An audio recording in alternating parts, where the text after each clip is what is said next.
In the 1940s, heavyweight boxing said goodbye to its anchor, Joe Louis. He was the man and arguably the greatest of all time.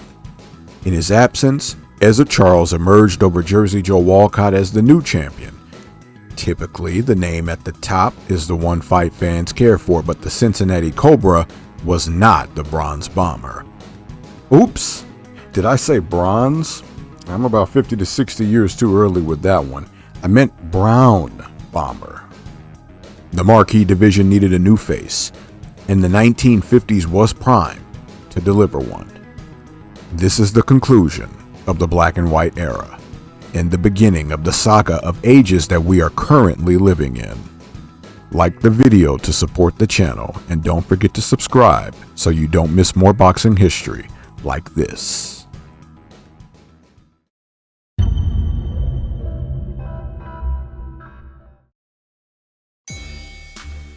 Looks like Joe Louis got that memo that he couldn't be replaced because he's back to challenge Ezzard Charles for the heavyweight crown. This is a once and for all type war on deck, as both men have a rightful claim to the mountaintop. Louis predicted a knockout but was ultimately outboxed and outfoxed by the younger man. Maybe now the fans will acknowledge the Cincinnati Cobra as the man. Or maybe not. Jersey Joe Walcott is down in history as a man whose persistence is only matched by his skill. In his never-ending quest to capture the heavyweight title, he clashed with Rex Lane and suffered yet another setback in a decision loss. Just like that, Rex Lane has established himself as a main event player, and Jersey Joe is back to square one.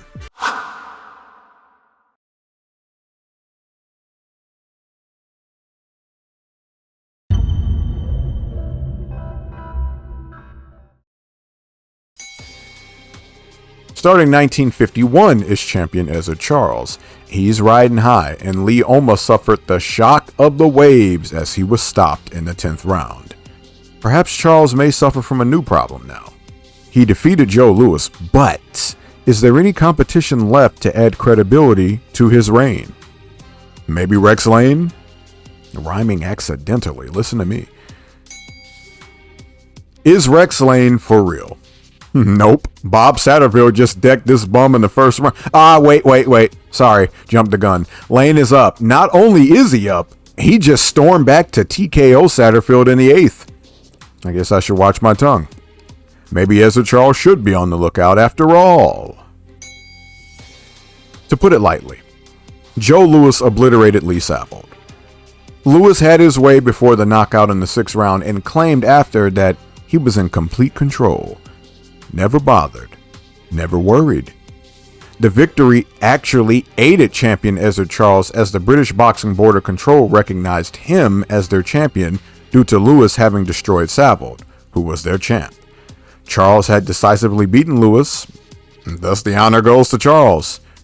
How nice of the Brown Bomber. Well, let's see Rex Lane take another step toward the title scene.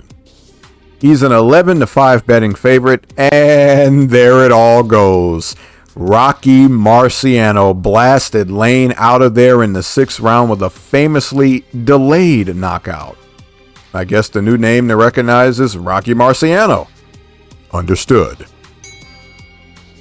Earlier in the year, Ezzard Charles doubled down on Jersey Joe Walcott with another victory for the title. As unheard of as it may be today, they're up to have a third bout. With a history-making stroll, Jersey Joe Walcott knocked out Ezzard Charles to become the oldest heavyweight champion in history up to this point. Persistence is the mightiest form of faith after all. We've got a new problem. The champion is an old man, and that means we still don't have a new face of the division. In due time, I suppose. In due time. As feel-good as the title change was, we can't end the year just yet. The old lion Joe Louis wants that youngster, Rocky Marciano, and he got all of him. Or maybe I should have said Marciano got all of him, because in the 8th round, Louis was handled. Rocky dropped the legend. Louis got up, and Rocky sent Louis through the ropes for the TKO. Now, you may be thinking this isn't impressive given Lewis's age, but the Brown Bomber was the betting favorite. Rocky Marciano may be for real, but it remains to be seen. Lewis retired. For good this time.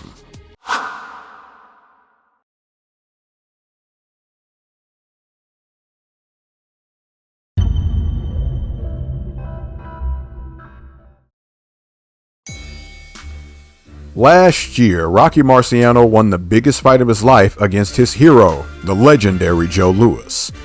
In this rematch against Gino Buonvino, Rocky finished his man in the second round. It was rock'em sock'em robots out there, but The Rock looks good as far as his standing in the division goes. Old man Jay-Z Joe, the champion, evened the rivalry with Ezra Charles by defending his title against him earlier in the year. Charles is back to square one. Meanwhile, Walcott was sure that he had the Brockton blockbuster in the bag and assured the world that he'd knock out Rocky Marciano. Despite a stellar showing in which he showed his skill and experience against the younger man, it was The Rock who emerged when the dust settled after a race to land the KO blow. Rocky landed a right hand that shook Walcott's ancestors and descendants. It was over. The heavyweight champion was young, exciting, and a blockbuster. The XX champion, Ezra Charles, was on a career roller coaster. He found himself even with Jersey Joe and Rex Lane, but that's another story. Against Bernie Reynolds, he secured a second round knockout to get back on track. For his sake, I hope he keeps up the momentum to make a run.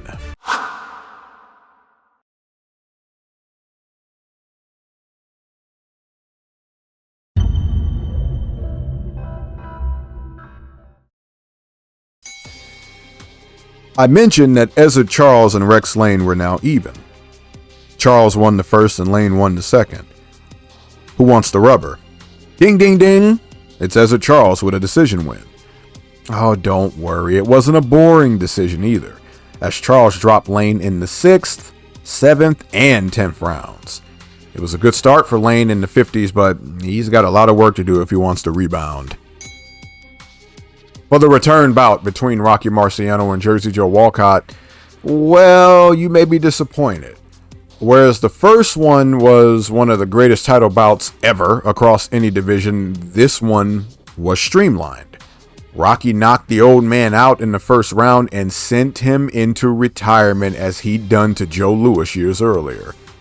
To be fair, Jersey Joe had nothing left to prove anyway. We got a beatdown on deck, folks. Ezra Charles, in the presence of champion Rocky Marciano, bounced Larry Watson like a basketball.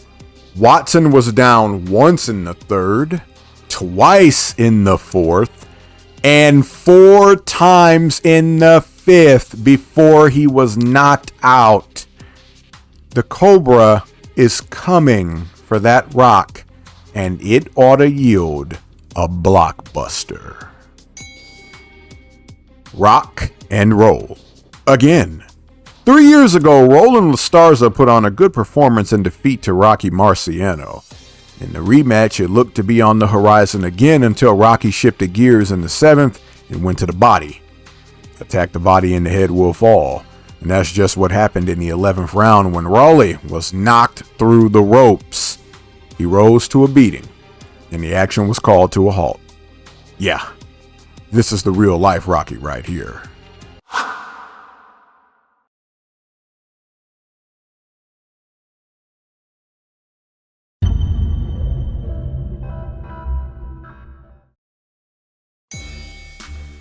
Starting us out with a tune-up is former champion Ezra Charles. Would-be formalities will emerge as a pattern in heavyweight history, but not here. Charles knocked out Satterfield in the second round and looked toward his chance at becoming the first man to regain the heavyweight title. Will the Cobra strike? Will he make history? Rocky Marciano and Ezra Charles put on a firefight in which both men proved themselves worthy of the crown. However, The Brockton blockbuster proved to want it more as he got the better of Ezzy from the 4th round onward for the unanimous decision. Perhaps Rocky's best work came in the 6th, where he almost dropped the challenger. It was such a good fight that a return bout was expected, not anticipated, but straight up expected. The exciting Nino Valdez dished Tommy Jackson a good whipping. In the 2nd round, Valdez dropped his man thrice, not twice, thrice, that's 3 times, to force the TKO. Could a title shot be in his future? If he keeps this up, surely. Game time. Ezra Charles is out to snatch 2 things: the heavyweight crown back into his possession for history's sake, and Rocky Marciano's undefeated mark. The sequel would be no holds barred. Just as Marciano staged a comeback in the 1st, he would do so again here. Charles was down in the 2nd, but rose to bring the heat. It was ultimately a freak injury in the form of Rocky's nose being split up the middle that forced his hand. Threatened with stoppage, Marciano knocked Charles out in the 8th to save his reign and stamp himself in history. The heart and desire of a champion on full display. Rocky Marciano is the face of the heavyweight division.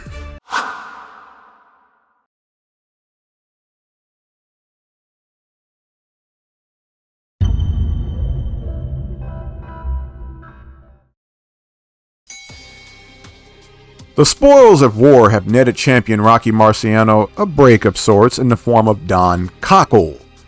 The challenger was knocked through the ropes in the 8th before he was absolutely destroyed in the 9th by The Rock. 2 more knockdowns and a monster right to boot after that forced the end. Rocky Marciano is the face of the heavyweight division. Indeed. A new heavyweight has appeared. 1952 middleweight Olympic gold medalist Floyd Patterson made his heavyweight debut with a 7th round knockout of Archie McBride. His aspirations to become the youngest heavyweight champion ever were loud and proud via his trainer and manager, Cus D'Amato. Ask me about him later.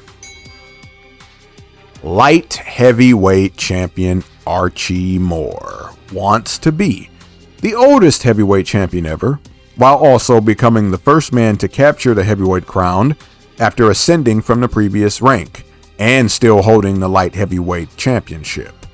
Some call it greedy, I call it ambitious. Others would call it delusional. Wherever you stand, Moore looked for real when he dropped champion Rocky Marciano in the 2nd round, but that same pattern returned. The Rock battled back to drop Moore in the 6th, in the 8th, and for the knockout in the 9th. Another excellent legacy display for the Brockton blockbuster. For your sake, I hope you enjoyed it.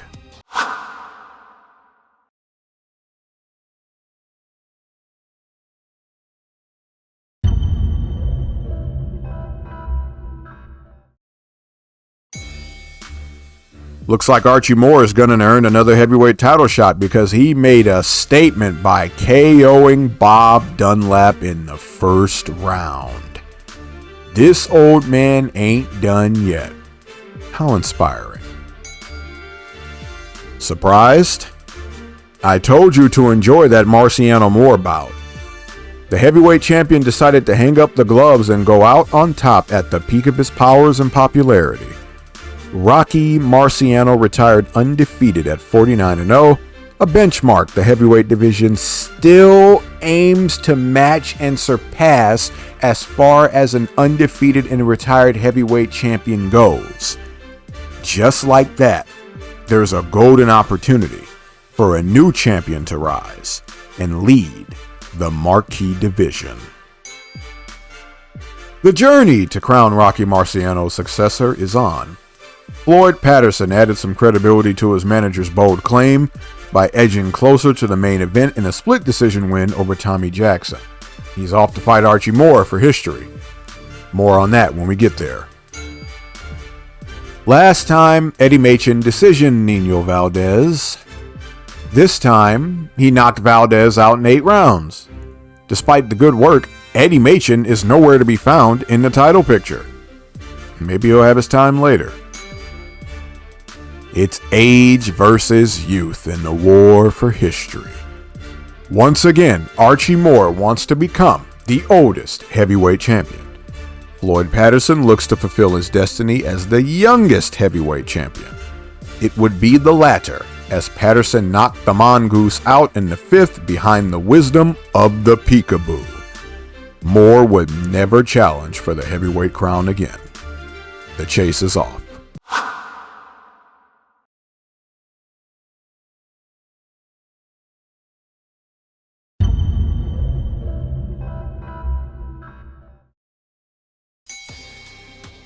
Ingo Bingo strikes against Britain's Henry Cooper. Now you're going to have to take my word here because the cameraman failed us in missing the right hand knockout, but trust me, it happened. Ingemar Johansson is on the scene. Now the heavyweight champion, Floyd Patterson's plate is filled with Tommy Jackson again.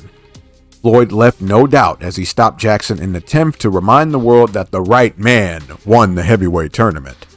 Jackson was down in the 1st, the 2nd, and the 9th. In his professional debut, yes, you heard that right, Pete Rodemaker challenged Floyd Patterson for the heavyweight crown. Now, to his credit, he was the 1956 heavyweight Olympic gold medalist, but come on now. As expected, Floyd dominated with a goofy amount of knockdowns, but even goofier was the fact that Floyd himself was down in the 2nd. It ended in the 6th by knockout. A strange, yet entertaining title defense.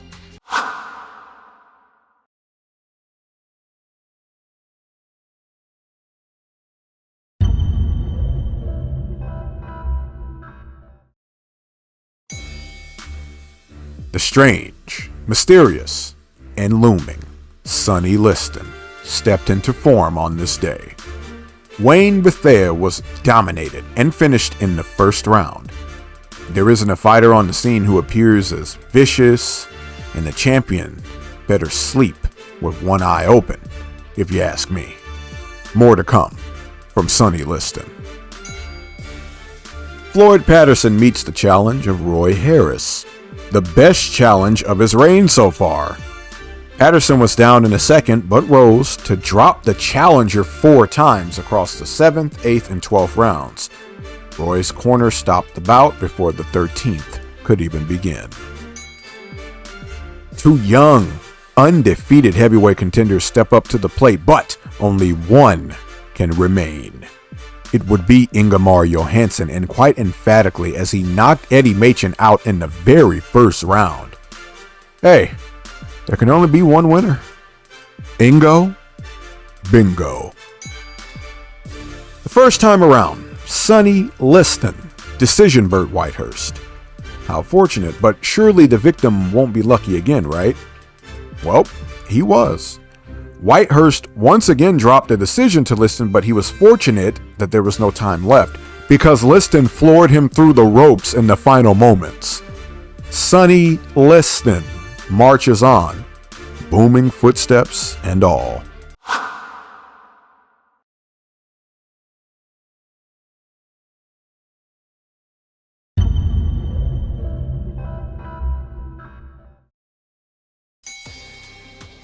It's bloody, and I don't mean it that way, and it's action-packed. Henry Cooper survived a knockdown in the 5th to strike back with a points victory over a very game Brian London. The 2 Brits put on a good show, and it was a solid double down for Cooper, who'd won the first affair by 1st round TKO, by the way. Go check this one out for yourself. Good fight. The Big Bear and the Big Cat. One dominant figure must fall. Typically, my money is on the bear, and it's the case here too. Sonny Liston endured the might of Cleveland Williams to enforce his own will in the 3rd behind 2 knockdowns. Though Williams rose, the fight was stopped after the 2nd knockdown. Yeah, Sonny Liston is a juggernaut. Look out, everyone. May 1st.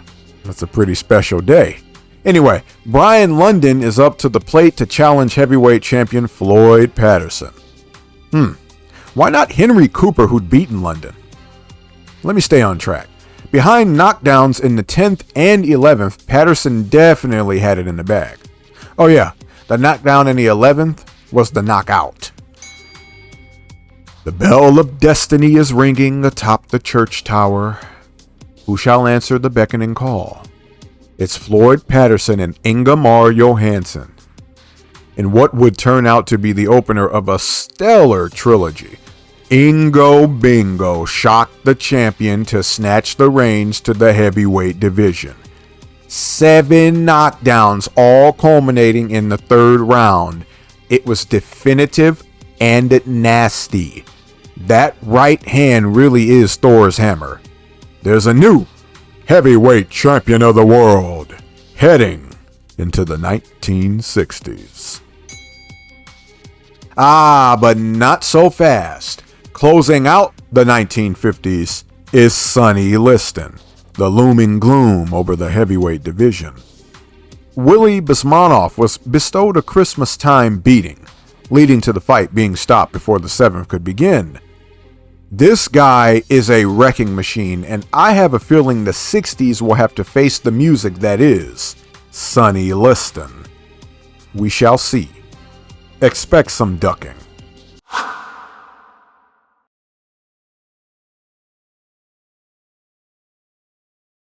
And so concludes the good old days, quote unquote. We're entering the colored era of ages from here on. The 1950s produced notable history in the form of the youngest and oldest heavyweight champions. The benchmark set by the decade, I promise, will be followed up faithfully by the coming 1960s and onward. Is it the best decade? That's up to you. Decide after you've watched all the way to the modern day, and not a second before. I'll know if you don't. For a more detailed, extensive look at the 1950s heavyweight division, become a member to enjoy the special edition 2.5-hour cut exclusively here on BoxingPedia. Would you like a sample? 1950, 1951, and 1952 are available to watch for free on my channel. Click or tap the bubble in the top right corner. Did you like this video and do you want to save it for a rewatch? Then press the like button. It does all that work for you in one go. This is the Charles Jackson, and thank you. God bless. Ups and downs. Such is the course of life. But when those highs hit, they make those lows just a bit more bearable. Welcome to the 1960s, a decade of revolution and evolution. We can see in color now, as opposed to mere black and white, and the division is going to take on the same ploy. Things start to get just a bit more complicated from here on out. First order of business for the 60s heavyweights is following up Rocky Marciano. Floyd Patterson had already lost a forgettable reign to Ingemar Johansson. We got some good names on the come up, and we also have some unforeseen names on their way. Lock in. This is the 1960s heavyweight division.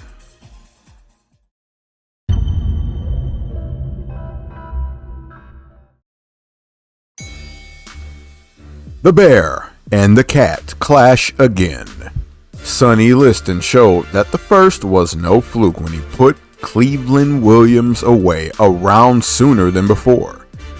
Williams was down twice in the 2nd round for the TKO. You know, that was pretty embarrassing for Floyd Patterson last time around. I promise I'm not laughing. The protected champion was dethroned by Thor's hammer. What hope does he have in the rematch? Plenty. Patterson endured Ingemar Johansson's right hand to make history in the 5th round. By knocking out his conqueror, Floyd Patterson entered the history books once again as the first man to regain the heavyweight crown. Part 1. Cassius Marcellus Clay brought the gold home at light heavyweight for USA. He would turn pro just 1 month later, joining the professional heavyweight rank. This Olympic game is the first of a consecutive trilogy in which we'll be introduced to a major game changer in the heavyweight division. Beep game. Sonny Liston is back and against Eddie Machen. No destruction here, however, as Machen managed to box well against the Juggernaut, but not enough to secure victory. Liston showed that he was not only a world eater, but that he could box well enough to earn a decision against a worthy opponent. Was that a blueprint? As promised, the debut of Cassius Clay. He decisioned Tony Hunsaker, a man who served as a police chief for 38 years, by the way. Onwards and upwards for Mr. Clay. Oh, and he and Hunsaker remained in touch over the years until 2005 when Tony passed away.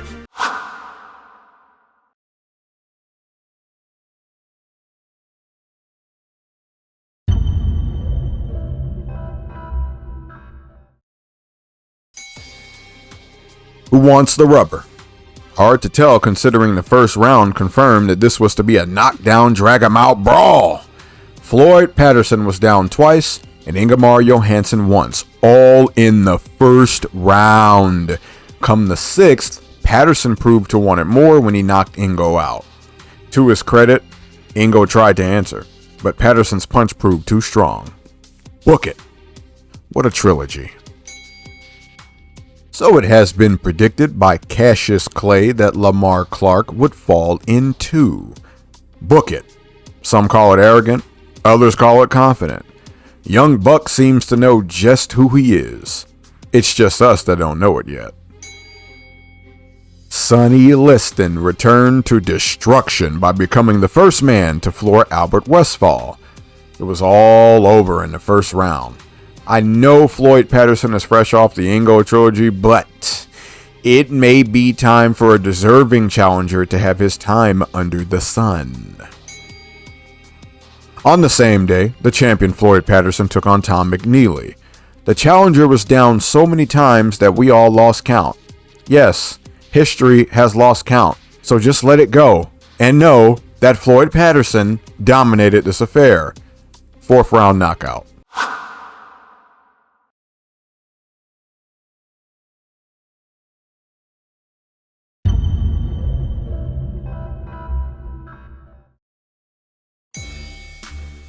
The road back is off to a good start for Ingemar Johansson. He TKO'd Joe Bygraves in 7 rounds, a man he'd formerly defeated by decision. Bygraves was also down in the 2nd round. Going down for the first time in his career, Cassius Clay answered adversity by rising, returning the knockdown, and scoring the 4th round TKO.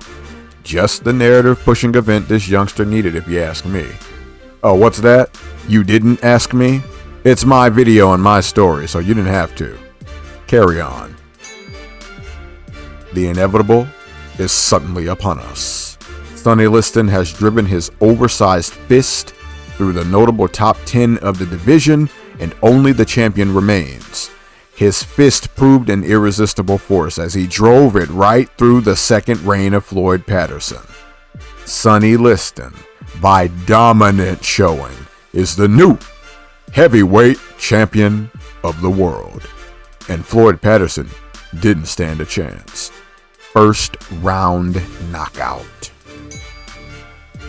The first time around, heavyweight contender Zora Fawley managed a decision against rising Doug Jones. It was close, so a rematch is warranted.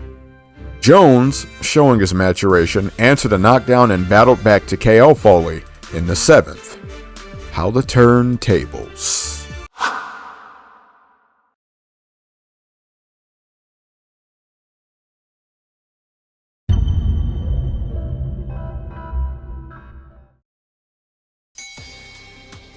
Boxing should be unified. Hence, the World Boxing Council has come into form in an effort to bring about international unification. Now, the WBA has a sister, and there are 2 major world titles. The winner of the pending Sonny Liston-Floyd Patterson rematch will receive the honor of being the inaugural WBC champion. 6 and 4 is what? 10, right? Doug Jones gave Cassius Clay such a tough fight that it took two predictions coming together to grant Clay merit. It was a competitive and exciting fight in which Cassius emerged, but some felt that Jones earned the victory. In hindsight, it's just what he needed. Ingemar Johansson found himself humbled in victory at the hands of Brian London. The decline was apparent as Ingle failed to drop the Thunder and London appeared better than he perhaps actually was. London dropped the former champ in the final round, but Ingle won the cards and retired after the bout. Perhaps a good choice. Mr. Clay has some proving to do after that Doug Jones affair. Against Britain's Henry Cooper, he looked good and cocky until a monster left hook zipped Clay's mouth up. Controversy ensued in the corner after, and Clay returned to the ring to stop Cooper on cuts. One punch can make a difference in the heavyweight division. That close to history changing. Your eyes are not playing tricks on you. Sonny Liston destroyed Floyd Patterson in the same manner in which he had the year before. Patterson only lasted 4 seconds more. Liston decked his prey thrice, the third signaling the knockout. The heavyweight champion appears invincible.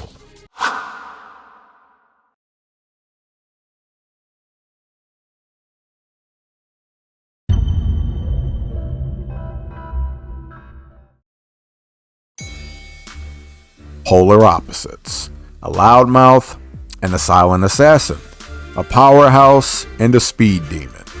Sonny Liston was expected to ruin the young career of Cassius Clay, but the challenger shocked the world by living up to his claim of greatness and outboxing the champion.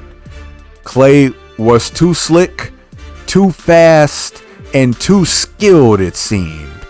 All this despite the fact that Liston was a proven good boxer and not only a puncher. Cassius Clay is the new heavyweight champion of the world.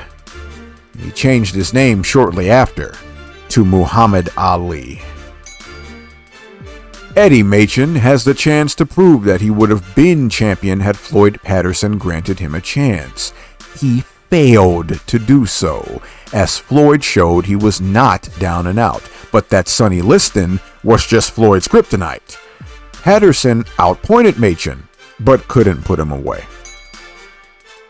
Enter Ernie Terrell. He's got his hands full with light heavyweight Bob Foster, a knockout artist. Terrell scored the knockout in the 7th round to end Foster's streak of stopping every man he faced. Keep an eye out for Terrell. Part 2. Joseph William Frazier, truly faded, brought home the heavyweight gold for the USA. He would enter the pros the next year, and the legendary narrative would etch ever closer. That's 2 now. Can't wait for the 3rd.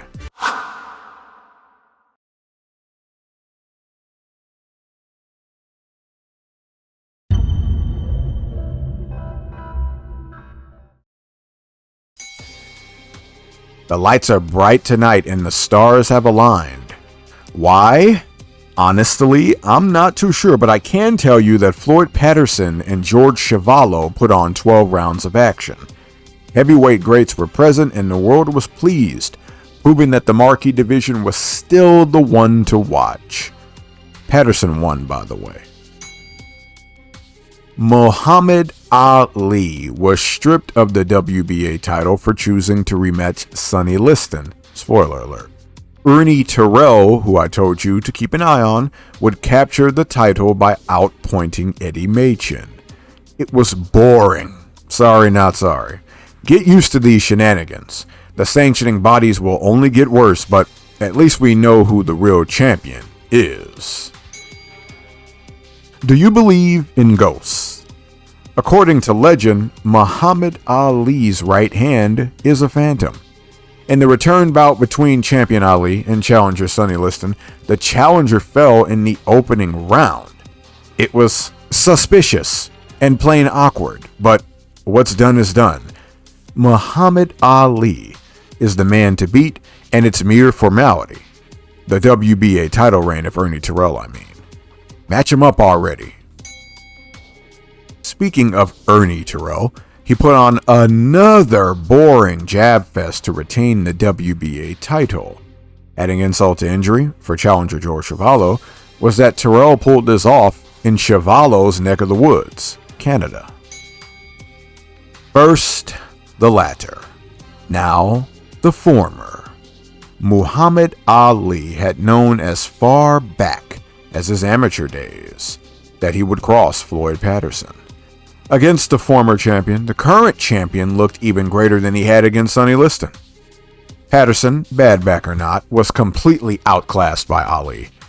Too good, too fast, too skilled, but not too confident. Ali humiliated Patterson for 12 rounds before the stoppage, owing to the challenger insisting on calling the champ Cassius Clay as opposed to his new name.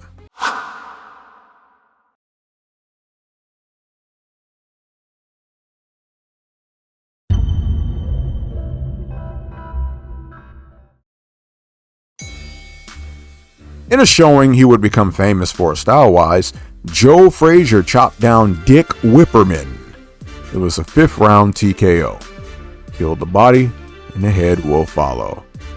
We haven't seen someone truly utilize this since Rocky Marciano. Despite growing in mystique and ability, heavyweight world champion Muhammad Ali found himself unable to put away George Chuvalo. To be fair, no one ever would. It was a good title defense, but it was the champion who was hospitalized after as opposed to the challenger. Chuvalo's bodywork got him a minor victory after all. That left hook in 1963 was close to shifting what we know. This time around, the now champion form of Muhammad Ali played no games as he cut Cooper's face to ribbons again. It was a 6th round stoppage on cuts. As boring as it may be, we can't ignore that Ernie Terrell just scored a surefire decision over Doug Jones. Champion Muhammad Ali has no such feat. It's time we bring the WBA title back into unification. Ali and Terrell don't have anyone else left to fight anyway, so match them up already. His credibility in the stinker. Sonny Liston is back to shift the narrative. Gerhard Zek met a 7th round doom via knockout, and Sonny looks to be gunning for the title scene again. His reputation may make that impossible, but we'll see. He's also not as sharp as he once was. Journeying back to England, the heavyweight world champion Muhammad Ali welcomed Brian London's challenge. It was a 3rd round KO headlined by incredible speed and bookended by a barrage for the ages. Muhammad Ali looks incredible. Match him up with Ernie Terrell. Still no Terrell? Alright, from England to Germany goes champion Muhammad Ali. Carl Mildenberger was rough and tough, but Muhammad Ali was just better. Carl was down 3 times before the 12th round stoppage. Ali treks onward, hopefully toward Ernie Terrell. Back on track is Floyd Patterson. As unlikely as it may be that he could defeat champion Muhammad Ali, why not try? Against Henry Cooper, he scored a 4th round knockout. Cooper was down 3 times. Joe Frazier met his best competition yet in Oscar Bonavena. Frazier was down twice in the 2nd round, but bounced back to reel in a split decision win. As much as we want to see Frazier eventually face off with Muhammad Ali, I think it's safe to say we need a rematch with Bonavena first. Returning home to the USA and not against Ernie Terrell, Muhammad Ali gave former contender Cleveland Williams a title shot. Ali put on what may be the greatest performance of his career. Many of the highlights you've seen from the greatest most likely stem from this fight. It's another step up in competition for Joe Frazier, a feat to be commended as he appears serious in his quest for Muhammad Ali in the heavyweight crown. Eddie Machen was known for pickling power punchers. Frazier floored Machen through the ropes in the 1st and ultimately stopped him in the 10th. It wasn't without adversity either, as Frazier survived some 8th round trouble.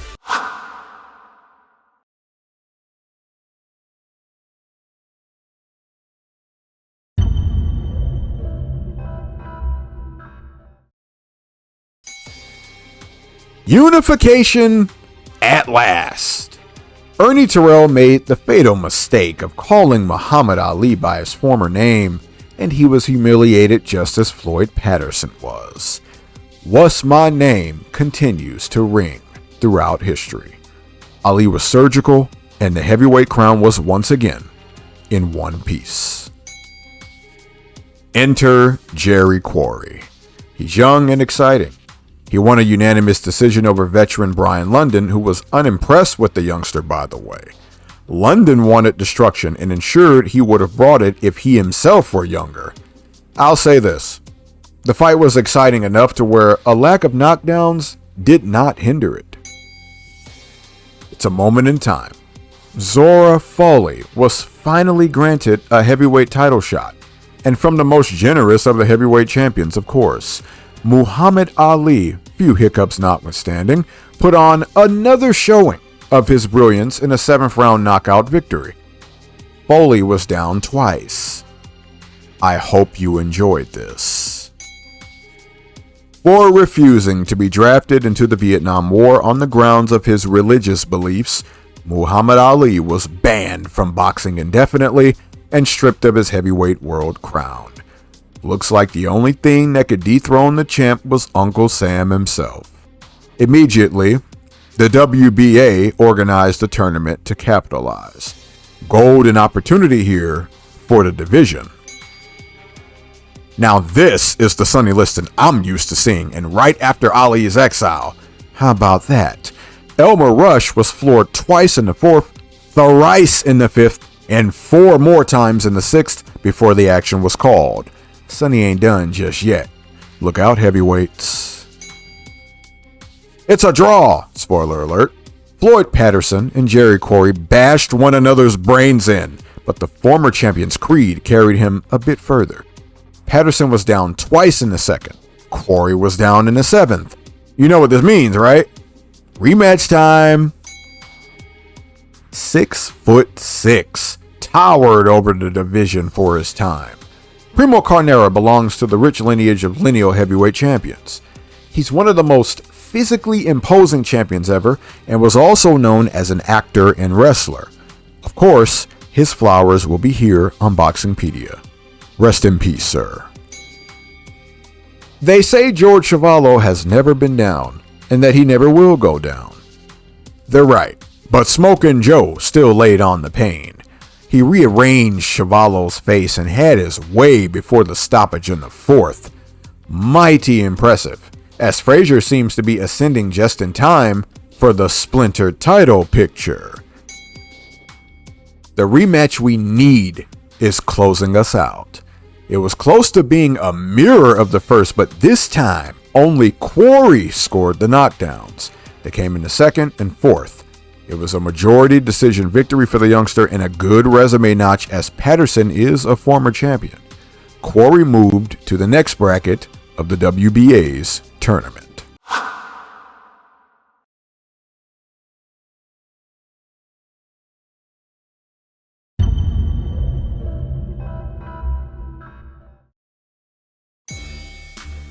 The town is playing host to the last of the semifinals matchups. That Spencer, the favorite, was turned back by the young Jerry Quarry. Spencer was down in the 4th and 10th rounds before being stopped in the 12th, with only 3 seconds remaining in the fight. I'd have been pissed. Joe Frazier refused to participate in the WBA's tournament due to his superior ranking. So in his bid for the New York State Athletic Commission's title, he vindicated his Olympic and amateur history by TKOing Buster Mathis in the 11th round. Yep, the right man represented the USA in the Olympics. The details of this affair you can catch in the special edition because I'm sure you're just itching to know. Joe Frazier now holds a portion of the heavyweight championship. Now, to decide the other title holder, and again, it's in the town. Hey, Jerry Quarry had made waves for his excitement, but the honor was to go to Jimmy Ellis. Ellis kept his distance and scored while Quarry battled a broken back that may or may not have hindered him from bringing the hurt. Either way, Jimmy Ellis is the WBA titleist behind a majority decision. He's a friend and gym mate of the true champion, Muhammad Ali. Some may refer to him as Ali Light. Joe Frazier is on a mission to earn the recognition of the world as heavyweight champion. He's got to stop against Manuel Ramos in a slugfest that the champ got the better of. Ramos was down twice and it was over in the second round. In a boxing match, do you believe the fighter who lands the most blows should win? Or should the fighter who lands the most effective blows win? Jimmy Ellis was the former, and Floyd Patterson was the latter. Ellis won the decision and retained the title. Part 3. With this one comes the boom. George Edward Foreman brought the gold home for the USA in the heavyweight boxing Olympic Games. This young man sports deadly power and a scowl to pierce through the screen. The trilogy is complete. The fruit shall bear next decade. Last time, Oscar Bonavena left a few dents in Joe Frazier's skull and some thought he should have won. This time around, Shamokin Joe erased our memories with a convincing performance in which he battered his man for 15 rounds. That's a new Joe Frazier in there now. That's a champion. Just a year after one giant fell, so does another. 6'7", and also one of history's most imposing heavyweights, Jess Willard was the man who dethroned Jack Johnson. He was the original Great White Hope, as history knows. Jack Dempsey would ascend to fame by crushing Willard. Of course, Willard is also a part of the lineage of lineal heavyweights. More on Willard later when we cover the lineal champions. Rest in peace, sir.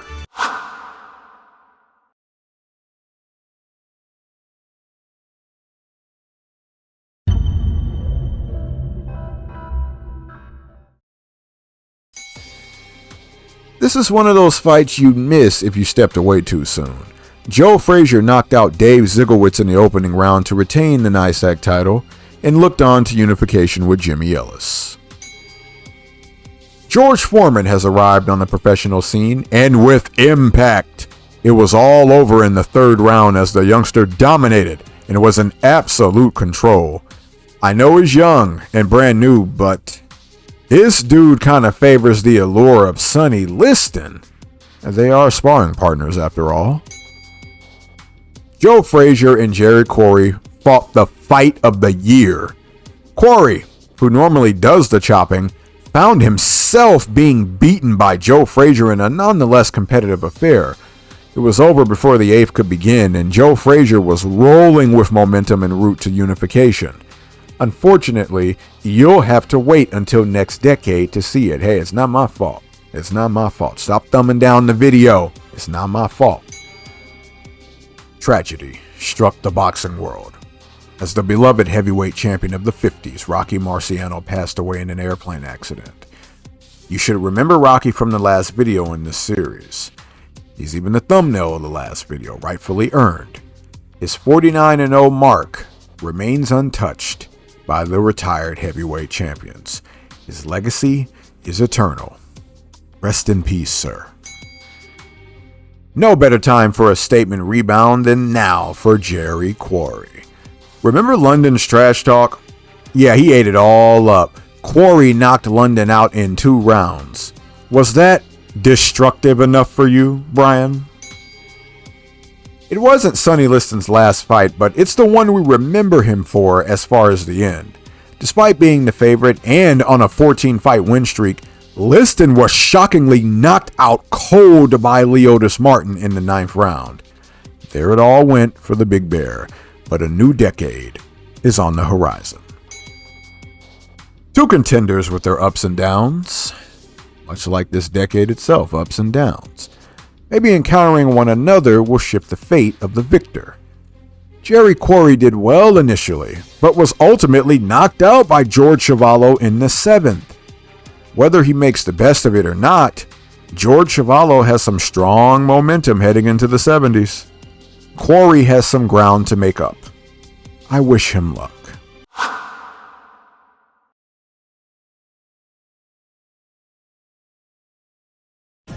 So concludes the up and down 1960s. The face of the division, begrudgingly or not, emerged in the form of Muhammad Ali, but he was pushed out of the sport at the peak of his powers. The scene before Ali carried the remnants of the 50s in Patterson, Johansson, and Liston.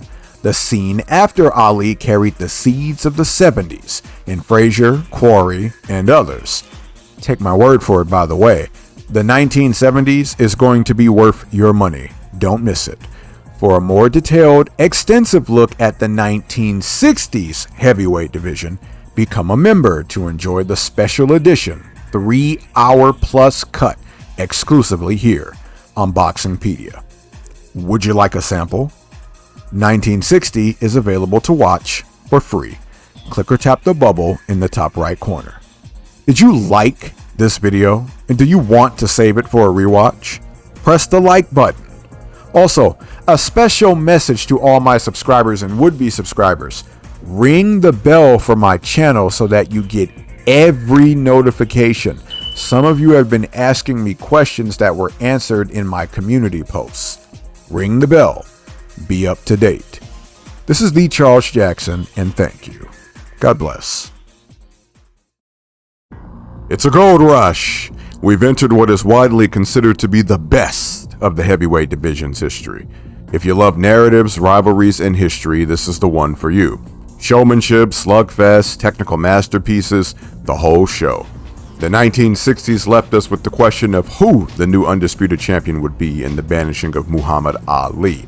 That question is to be answered and also act as the rabbit hole to the wonder that is to come.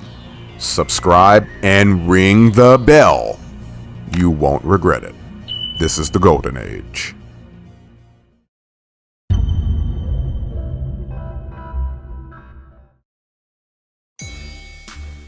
Starting us strong is the unification of the heavyweights. The beef between Joe Frazier and Jimmy Ellis would come to a decisive end.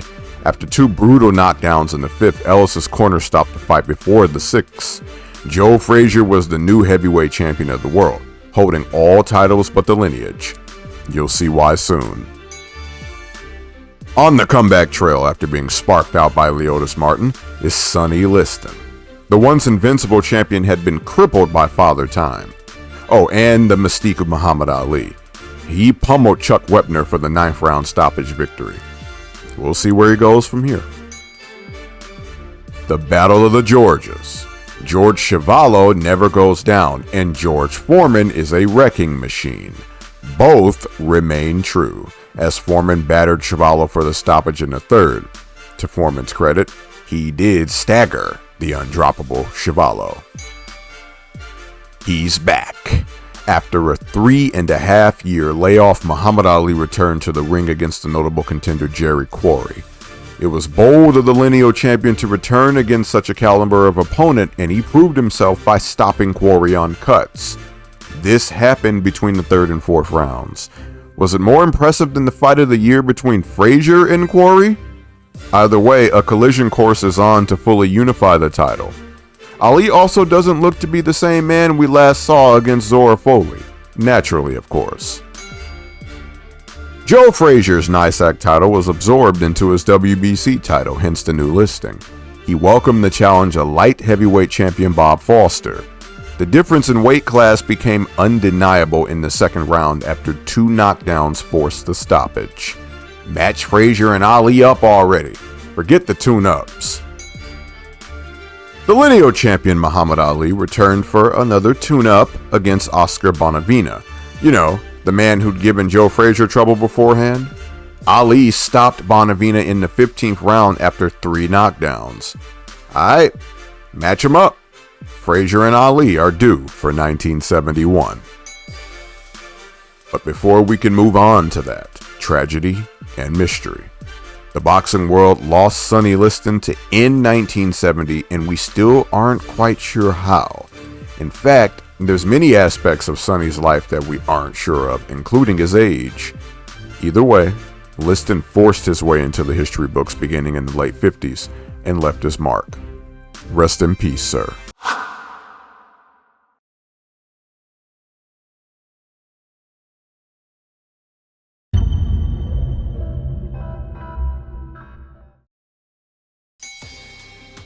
It was billed as the fight of the century, and it blew the expectations and hype out of the water. Joe Frazier decisively whipped and silenced Muhammad Ali to become the undisputed heavyweight champion of the world, stamped by a 15-round knockdown. Okay, maybe not silenced. We know Ali can't shut up, but you get the picture. This is a fight you must watch in full, together with its build-up and its aftermath.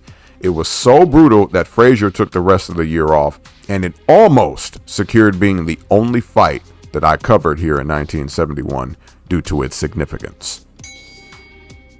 I did say almost, didn't I?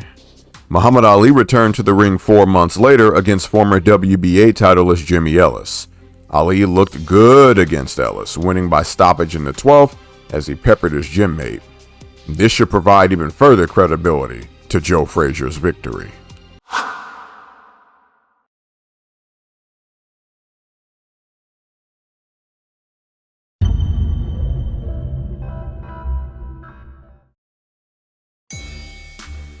The undisputed champion Joe Frazier returned to have his way with Terry Daniels. Come on, he's earned an easy one after what he did to Muhammad Ali. Lighten up on him. Daniels was down in the first and the fight was stopped in the fourth. Book it.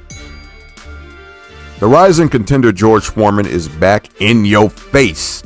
In dominant fashion, he squashed and bullied Miguel Angel Páez in 2 rounds. It was almost uncomfortable to watch. Foreman is big and mean, and he knows it too. Ooh, and this all happened in the town. Nice. How's that for activity? The undisputed champion returns, again in an easy affair. Dare I say it's still earned. Joe Frazier retained his crown when the fight was stopped between the 4th and 5th rounds. It was another beatdown. Poor Ron Stander. Muhammad Ali's rate of activity has been impressive. Let's check in on his rematch with Jerry Quarry. Yep, he looks even better than the first time because Ali scored a 7th round stoppage win while looking more comfortable in his new skin. He has his legs back. Let's match he and Frazier up again soon. In the 7 years since Muhammad Ali humiliated Floyd Patterson, much has changed. This time around, Ali still had his way with Patterson, but it wasn't brutal. Actually, it was more of a circus show with Ali trying different styles out. It was a 7th round TKO in the books, and Patterson quietly retired after. 3 straight fights to close us out. Muhammad Ali matched up against Bob Foster. Joe Frazier dominated Foster, if you remember. So did Ali, with a comical amount of knockdowns that resulted in an 8th round knockout. Muhammad looks good, besides the cut he suffered. Match he and Smokin' Joe up again. We're ready.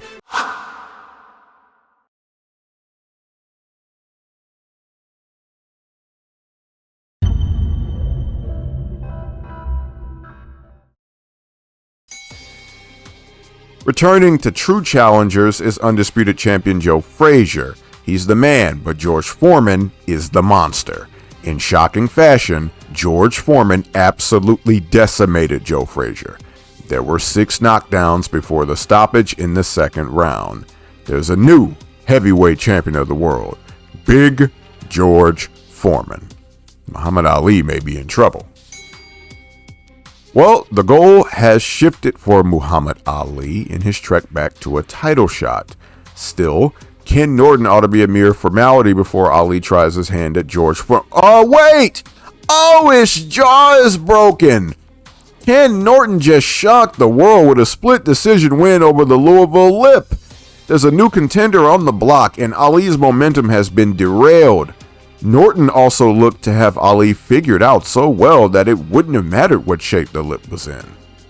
Yep, Muhammad Ali is definitely in trouble. We got a sleeper on our hands. The Battle of the Joes saw Frazier and Bugner enter a firefight in England. They bashed one another's brains in, but Frazier got the better, even scoring a knockdown en route to victory. Give this one a watch. You won't regret it. Staking claim to his undisputed crown, George Foreman made easy work of challenger Jose Roman. First round knockout, and it's a wonder how Roman even got this shot. Foreman appears to be effortless in his domination over the division. Welcome back. It's do or die for Muhammad Ali. He looks to be in the best shape and condition he's been in since his 1960s glory. He performed far better, but you'd be hard-pressed to notice given Ken Norton just has his number. Ali won a split decision and is moving on to the title scene, but he and Norton will have to cross paths again. It's inevitable that they settle the score for legacy's sake. A star-studded night with the heavyweight trio present and putting on a show in their street clothes. Ali, Frazier, and Foreman almost stole the show from Jerry Quarry and Ernie Shavers. I did say almost, didn't I? The two waged a slugfest before Quarry broke through with a knockdown. Shavers answered, but was stopped. All this in the first round, as hinted at by Quarry.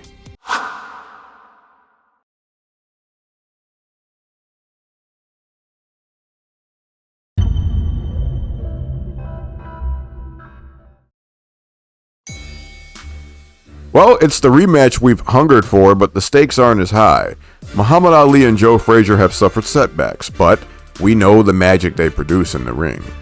This would be no exception, but this time Ali was able to better control the action over 12 rounds for a unanimous decision victory. He's a number one contender and set for a match with George Foreman. Muhammad Ali gets the winner of this affair between George Foreman and Ken Norton. That's a win-win for me. As for the fight, Foreman continued in his invincibility, absolutely destroying Norton in 2 rounds. Those 3 knockdowns in the second before the TKO were like watching a bulldozer at work. Muhammad Ali should quit while he can. It's been 5 years since these two fought the fight of the year. Joe Frazier and Jerry Quarry's second dance would be more lopsided in favor of Smokin' Joe, ending in a 5th round stoppage. Frazier was the winner, and some felt it should have been stopped sooner. Well, no more talking, no more running, only destiny from here. 10 years ago, Muhammad Ali shocked the world against Sonny Liston. Would you believe me if I told you he did it again against George Foreman? Believe it. Against all odds and in a history-making showcase, Ali recaptured his crown by toppling the invincible George Foreman by 8th round knockout. He's now the second man to recapture the crown, the same crown he was stripped of back in 1967. This entire event would alter the career of George Foreman. Stick around, the effect will be long. The Cinderella Man left us with a story to behold. His overcoming of Max Baer in 1935 is one of those tales of doing the impossible, quite similar to Ali over Foreman in fact. Braddock belongs to the prestigious lineage of heavyweight champions and will get his flowers in due time. Rest in peace, sir.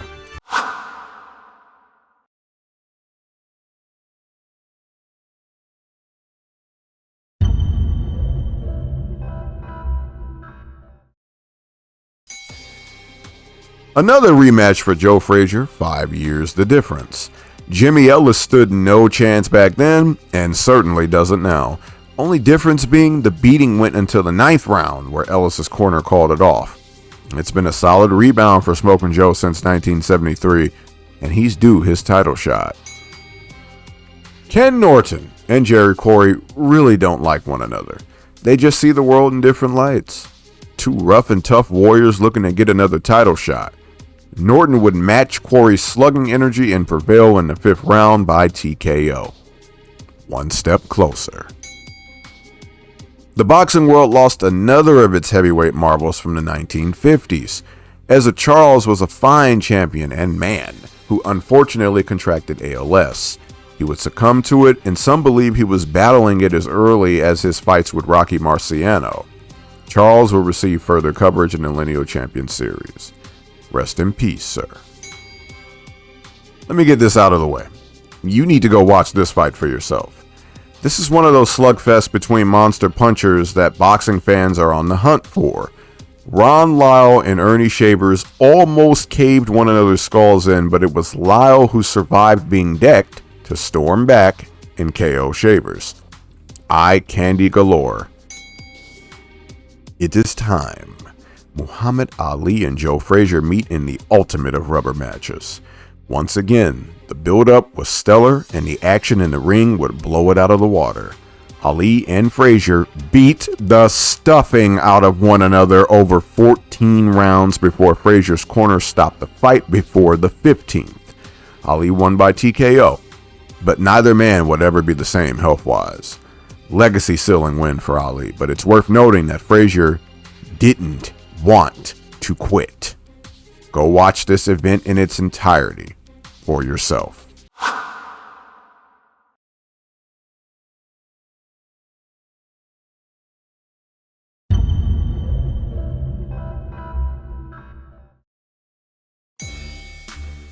If you thought Lyle Shavers was something, this one will send you to the moon. George Foreman is back in official action against Ron Lyle. They put on a slugfest for the ages in which they both tasted the canvas multiple times. Foreman would emerge, proving his heart and will to return to the mountaintop. Watch this one for yourself too. Yet another tragedy in the world of boxing. Oscar Bonavena was gunned down at the age of 33.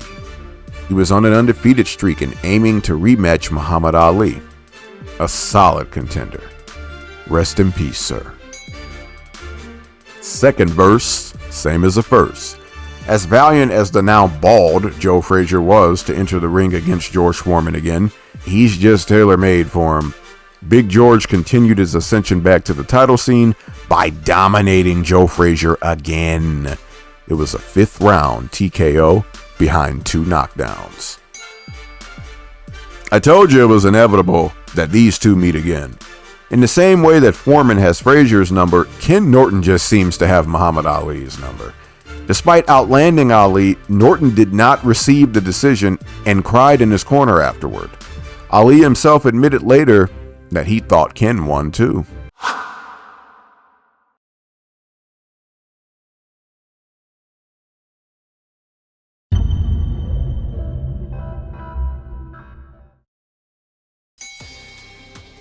One last tune-up for George Foreman before rematching Muhammad Ali, and it's against Jimmy Young.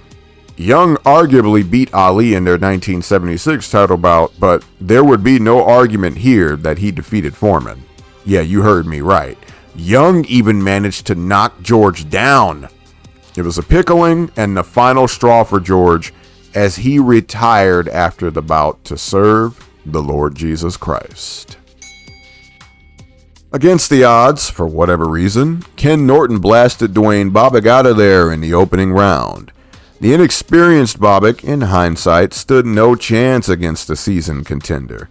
Besides, Norton has a thing for overcoming the odds. For the final time, the Garden gets a Muhammad Ali fight. Why the final time? Well, despite another of his miraculous performances, it was clear that Ali needed to step away from boxing. Ernie Shavers, arguably the hardest hitter in heavyweight history, hit Ali with some devastating blows. It was a unanimous decision win for the greatest. Hindsight is 2020. Oh, you'll see what I mean. Stop questioning me. Ken Norton and Jimmy Young are two contenders known for being robbed. Against one another, they fought a relatively even fight coming down to the wire, in which Norton would squeak out the split decision. Title bout secured.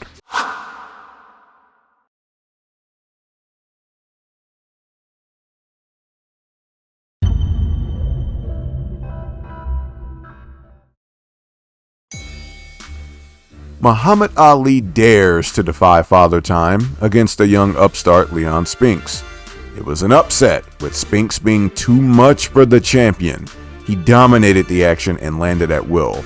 There's a new heavyweight champion of the world.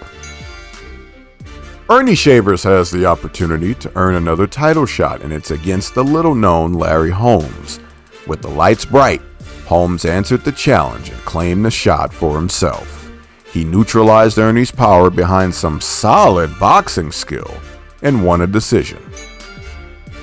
Leon Spinks was stripped of the WBC title for rematching Muhammad Ali. Thus, the titles were split for the first time in 8 years, and Ken Norton was awarded the title. In hindsight, which I told you was 2020, Norton's victory over Jimmy Young was his crowning moment for this title.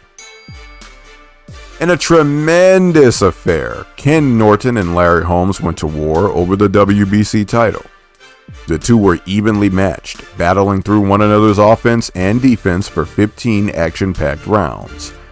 Ultimately, Larry Holmes arrived on the main event scene with a split decision win, and he was the new WBC champion. What a fight that, unfortunately, did not spawn a rematch. 3. The magic number. Can Muhammad Ali pickle Leon Spinks to become a 3-time heavyweight champion? Yes he can. Ali dug into his bag and produced one final miraculous showing to earn a unanimous decision win. He didn't look like his old self per se, but he looked close enough if you know what I mean. Let's hope he quits while he's ahead and in the history books.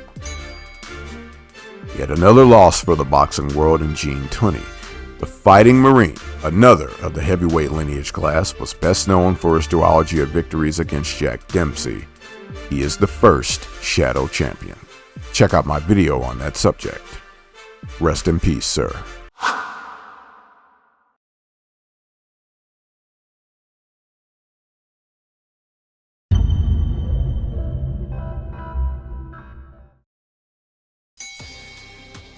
Two men who'd given both Muhammad Ali and Larry Holmes solid fights clashed. Contenders Ken Norton and Ernie Shavers were expected to have a tug-of-war, but Shavers enforced his will over Norton with a first-round knockout. 2 knockdowns, and it was vicious. On the same card, Larry Holmes had his way with challenger Ozzy Ocasio. Larry's jab, if it wasn't apparent before, emerged as the premier weapon in his arsenal, and perhaps in the entire division. It was a 7th round TKO behind 4 knockdowns. With nothing left to prove, Muhammad Ali decided to walk away from the game on top. What a career. Olympic gold medalist, shocked the world twice 10 years apart, 3-time champion and the only one up to this point, 2 Hall of Fame careers, and beat the best of the best while being past his best himself. Definition of a champion. Once again, the WBA would host a tournament to crown his successor. Now the champion, Larry Holmes, steps under the lights again against Ernie Shavers. This time around, Shavers forced Holmes to the canvas with an overhand right for the history books. Except it wasn't to end that way. Holmes rose and stormed back to stop Shavers in the 11th round. Another great showcase for Larry Holmes, whose prestige grows with every bout. The division is in good hands. To conclude the WBA's tournament, John Tate met Harry Coetzee. Tate and Coetzee, over 15 rounds, didn't really make an impact. Tate was awarded the decision and thus the WBA title.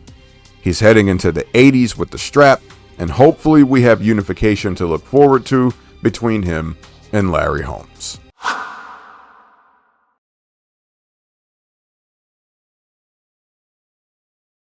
So concludes the Golden Age. Timeless classics, brilliant storylines, legacy sealers, you name it, and it was in the 1970s.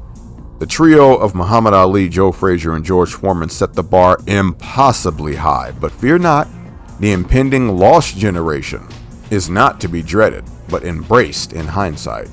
You'll see in the next episode about the 1980s. The division is in the more than capable fists of Larry Holmes. Don't sleep on the Eastern Assassin. For a more detailed, extensive look at the 1970s heavyweight division, become a member to enjoy the special edition near 4-hour cut exclusively here on BoxingPedia. Want a sample? 1970 is available to watch for free. Click or tap the bubble in the top right corner or check the bottom of the description. Did you like this video? And do you want to save it for a rewatch? Press the like button. Also, a special message to all my subscribers and would-be subscribers. Ring the bell for my channel so that you get every notification. Some of you have been asking questions that were answered in my community posts. Ring the bell. Be up to date. This is the Charles Jackson, and thank you. God bless. Welcome to the Lost Generation. The name may be off-putting, but you're in for a surprise. The 80s heavyweight scene is absolute fire. Take it from me. I told you Larry Holmes had the division in his more than capable hands. Beyond him, some names are about to prove themselves to you and all of history. Classics are on the horizon. Buckle up, subscribe, like the video, and ring the bell. This is the tale of two great heavyweight champions.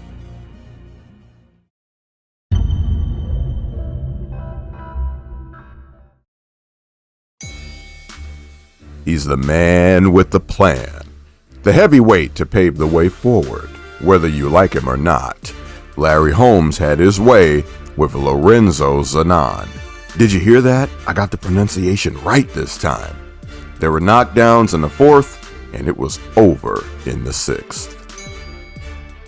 The upset of the decade is suddenly upon you. Yeah, spoiler. A left hook of destiny spoiled John Tate's WBA title run in the 15th round. Tate had outboxed Weaver all night, but one punch can change everything in the heavyweight division. Tate never recovered from this career setback. The Easton Assassin welcomes the challenge of Scott Ledoux. Did you hear that? I got the pronunciation right this time. Ledoux was outclassed, going down in the sixth before the stoppage in the seventh. Just too easy for the champ. Dark day ahead. The champ Larry Holmes welcomed the challenge of the people's champ Muhammad Ali. You heard that right, he's back, and he has no business being back. Holmes dominated Ali, and the fight was stopped by Ali's corner in the 10th. Holmes captured the lineage and Ring magazine recognition, but was also tagged with the hatred of the boxing world. Banished to the shadows by the people. The first in the showcase of the so-called 70s Whisperer, at least in this timeline, Jerry Cooney tucked away Ron Lyle in the opening round to continue building his hype toward the main event scene. Is he the next big thing? Was it a lucky punch, and can he retain the title himself?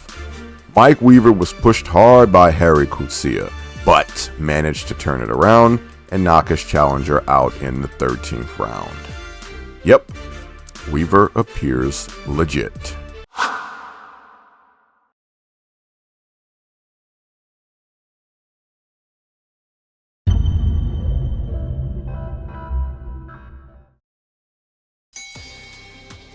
Bad blood is afoot. Larry Holmes and Trevor Berbick just don't mesh. Water and oil, I guess. Holmes managed a decision over Berbick, but the feud would continue into the next decade. Dropkick and all. Arguably the greatest of all time, Joe Louis. The boxing world lost the Brown Bomber, another of the heavyweight division's grand lineage of champions. Louis still holds the record for heavyweight title defenses with 25, and will receive his own career coverage here on BoxingPedia as promised. Rest in peace, sir. Is he the next big thing?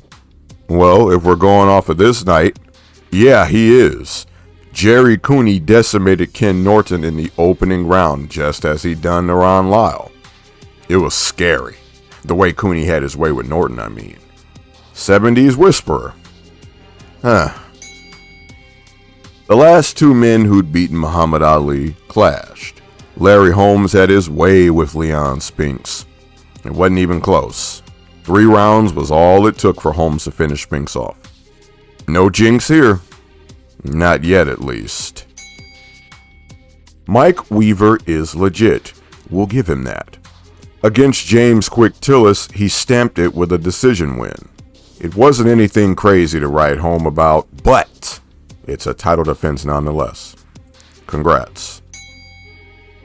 Career Twilight number 1. Joe Frazier returned to the ring after 5 years off. Floyd Cummings is one of those names native to the tragedy of the lost generation. He and the legend Joe Frazier fought a 10-round draw. Enjoy retirement, Smoking Joe. Career Twilight number 2.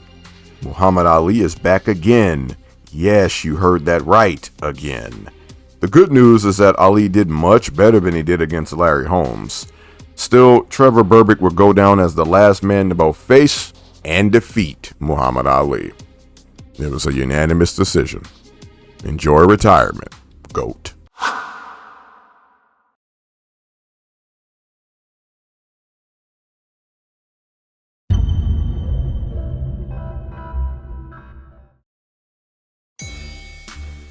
The pride and the glory.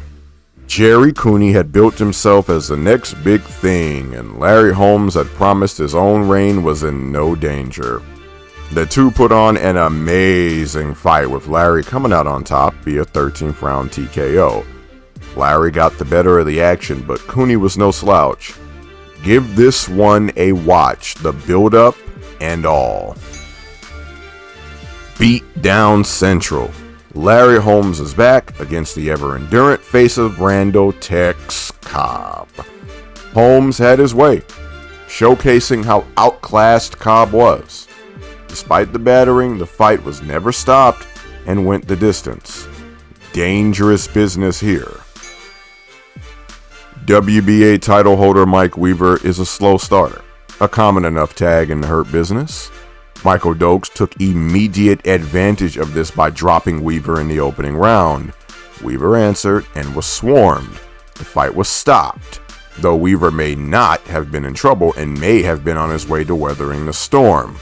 We'll never know, but we do know Michael Dokes is the new WBA champ.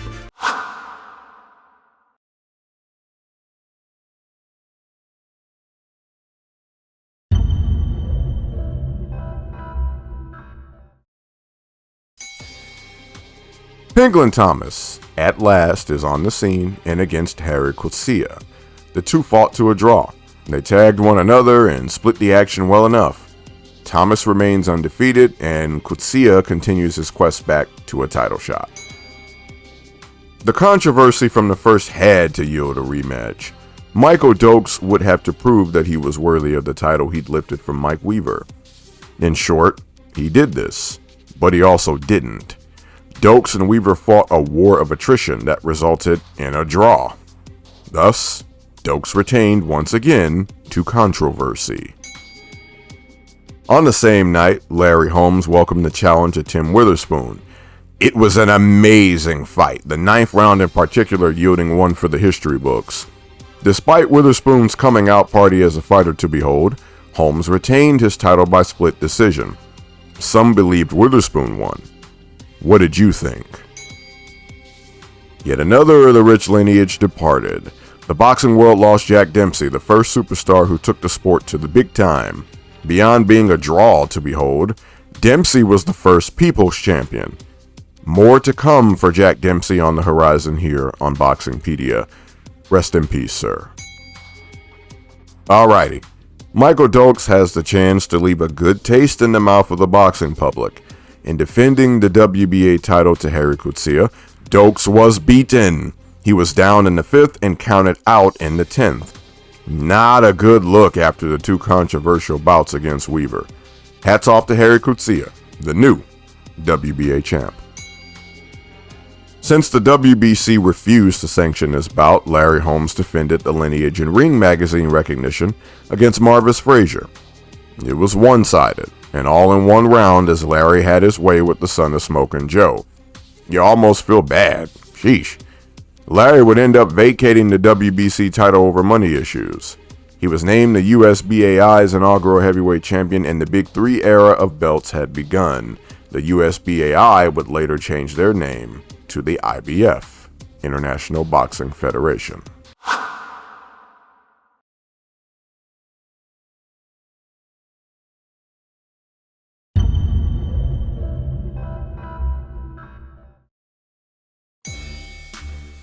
Worthy of this for his showcase against Larry Holmes, Tim Witherspoon contested for the vacant WBC title against Greg Page. Truly worthy indeed, because Witherspoon captured the belt by majority decision, solidifying himself in the history books. Good fight from two heavyweights who displayed the evolution of the sport. Frank Bruno versus the Bone Crusher. Bruno was undefeated, and Britain's hope of seeing the heavyweight crown come on home. It looked to be a vision worth keeping until Bruno was crushed in the final round. It's a knockout in the win column for James Bone Crusher Smith. In the first defense of his WBC title, Tim Witherspoon matched against Pinklon Thomas. Again, we've got two solid images of the evolution of the sport. Thomas earned the decision win behind his jab, bringing a quick end to the reign of Witherspoon.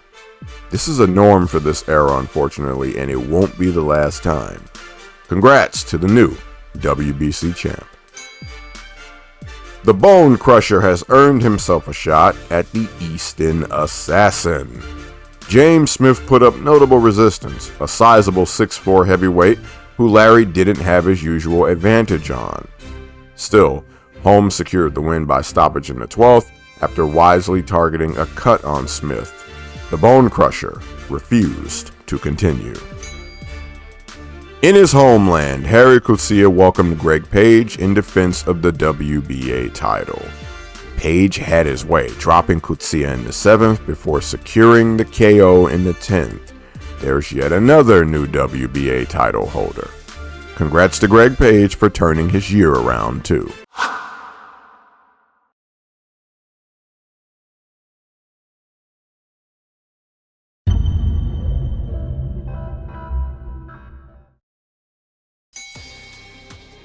Big debut on deck. Mike Tyson smashed his way into the professional ranks with a first round KO. Poor Hector Mercedes, but he's got the honor of being Iron Mike's first opponent in the history books. It's yet another first title defense for the insert champ's name WBA title list. Greg Page welcomes the challenger Tony Tubbs. Yep, you guessed it. The title was changing hands again. Tubbs claimed the title by unanimous decision. Congrats. One of my favorites, Larry Holmes returns, and in a dynamite matchup against Carl "The Truth" Williams. Once again, Holmes was outsized, but that won't stop him.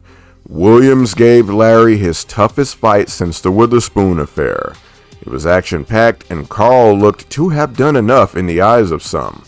Not the judges, though. Larry retained by unanimous decision. That resume just keeps growing. Pinklon Thomas is defending the WBC title against former title holder Mike Weaver. Is Weaver still worthy of the title scene? I guess. It was an 8th round knockout victory for Thomas, who looked to be the future of the division. Perhaps the turning point of the division. Perhaps. Larry Holmes welcomes the challenge of the other Spinks brother, Michael. Remember how badly Leon was done some years ago? Yeah, not to be, as Michael secured the revenge for his family name in a historic win to take Larry's O. And when I say that this was historic, I truly mean it. More on that in the special edition. It was a unanimous decision win. Congrats to the new best heavyweight, who happens to be the best light heavyweight too. A big loss for the boxing world. Cus D'Amato is one of those minds who molded the sport that we see today, the master of the peekaboo. Beyond this, at the time of his passing, he'd hovered over the development of Mike Tyson. Fortunately, he left a team in place to continue his vision. Cus's legacy also includes Floyd Patterson, who you should remember from the 50s, 60s, and 70s timelines. Rest in peace to one of boxing's geniuses. Looking back, I wish I'd bookended the special edition 1985 with this one. Mike Tyson is back to close our year against Mark Young. As usual, it wasn't even close. After trying to stand toe-to-toe with Tyson, Young caught an uppercut that sent him into the ropes and down on his face. That's it. Did you expect him to get up?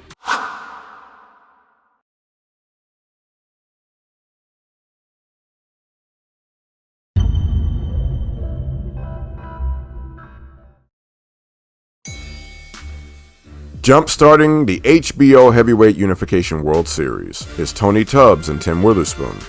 With the WBA title on the line, it once again changed hands as Witherspoon bounced back from his WBC fall to decision Tubbs. Tim became a two-time title holder. Decent enough start to a tournament. By the way, if you'd like to enjoy this tournament in its own video, click or tap the bubble in the top right or check the bottom of the description. Frank Bruno was on the comeback trail, matched up with former WBA titleist Harry Coetzee. In a very impressive showing, Bruno knocked out Coetzee in the opening round after 2 knockdowns. The WBC title was back in the mix as the tournament continues. Pinklin Thomas, the proposed next big thing, found himself a victim of Trevor Berbick. Berbick's waging of a war of toughness and will got the better of Thomas, and there was a new WBC title holder. Yet another young buck has been derailed. The Spinks jinx. Is it for real, or was the first affair just a bad night for Larry Holmes? Nope. Michael Spinks pulled it off again.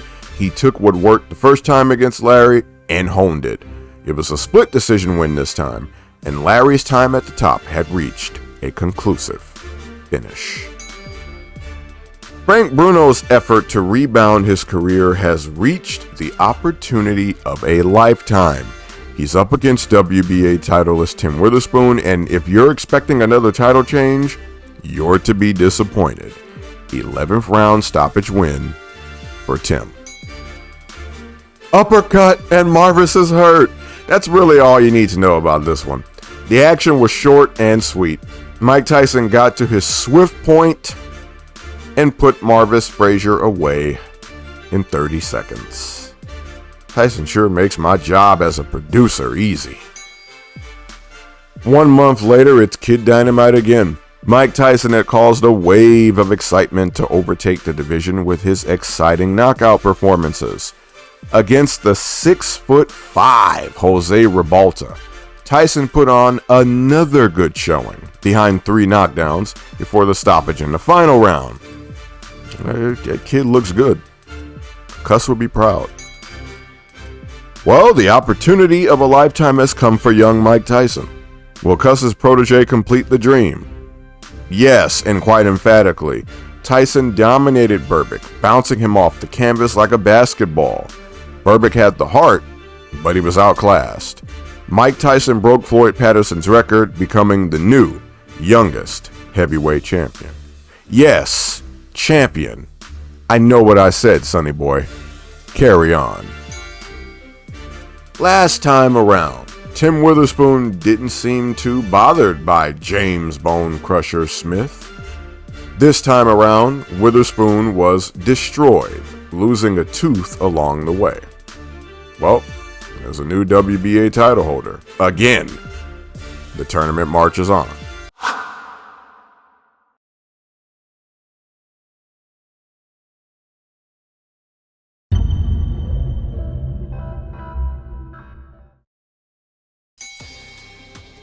Michael Spinks was stripped of the IBF title for refusing to face his mandatory Tony Tucker.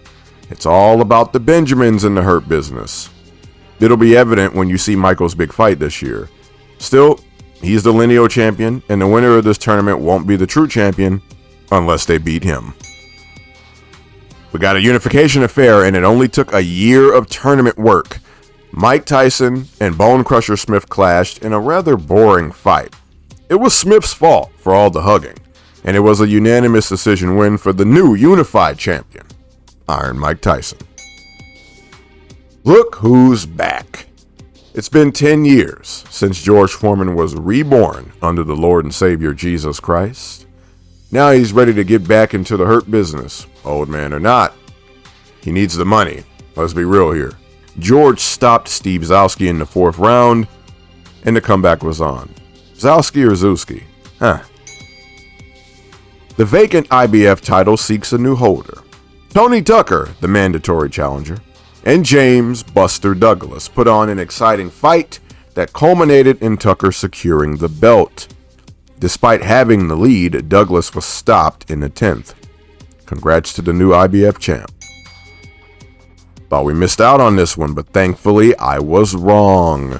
Mike Tyson and Pinkland Thomas met for the unified WBC and WBA titles. Tyson secured a 6th-round TKO, becoming the only man to ever drop and stop Thomas. The knockdown was a buffet of brain damage. Here comes the money. Michael Spinks defended the lineage and Ring magazine recognition against the returning Jerry Cooney. It's been 5 years since Cooney gave his all against Larry Holmes. Stamping his status, Michael stopped Cooney in the 5th behind 2 knockdowns. Faster than Larry. How about that? Let's crown the first 3-belt champion.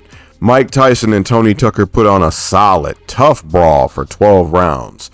Neither man would budge, and it was Tucker's most impressive performance perhaps, but the night was to go to Iron Mike. Tyson is the new unified WBC, WBA, IBF champion, and the winner of the HBO Heavyweight World Series. The champ ain't wasting no time. He's got it out for challenger Tyrell Biggs, their beef dating back to the amateurs in the early 80s. Tyson let it all out and made Biggs his victim. Biggs tried to dance, maybe like Ali, but Tyson was too sharp and too dangerous. It ended in the 7th after 2 knockdowns beforehand. Light work.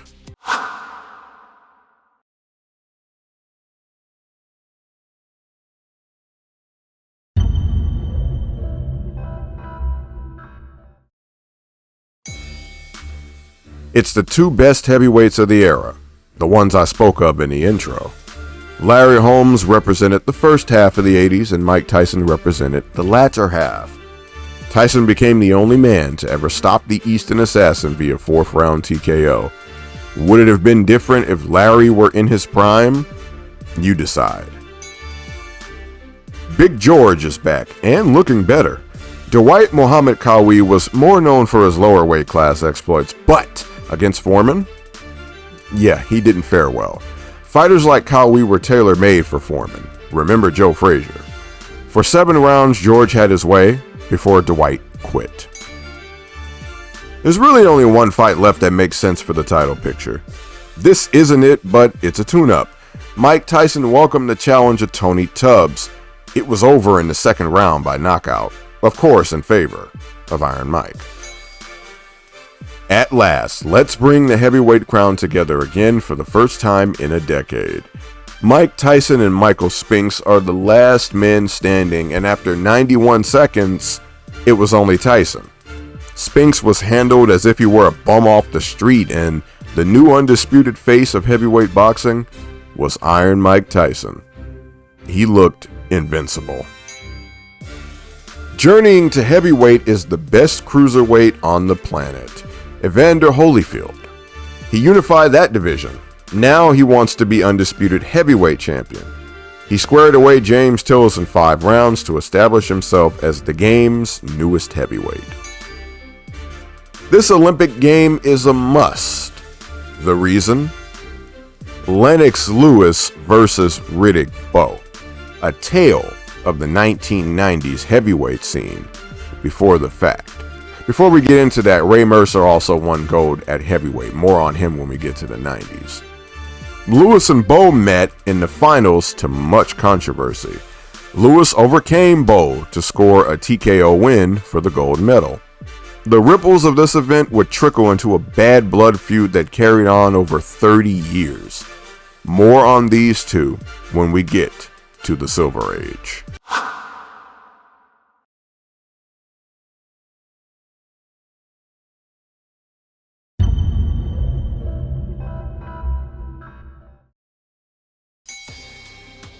Another chance for Frank Bruno to open the final year of the decade.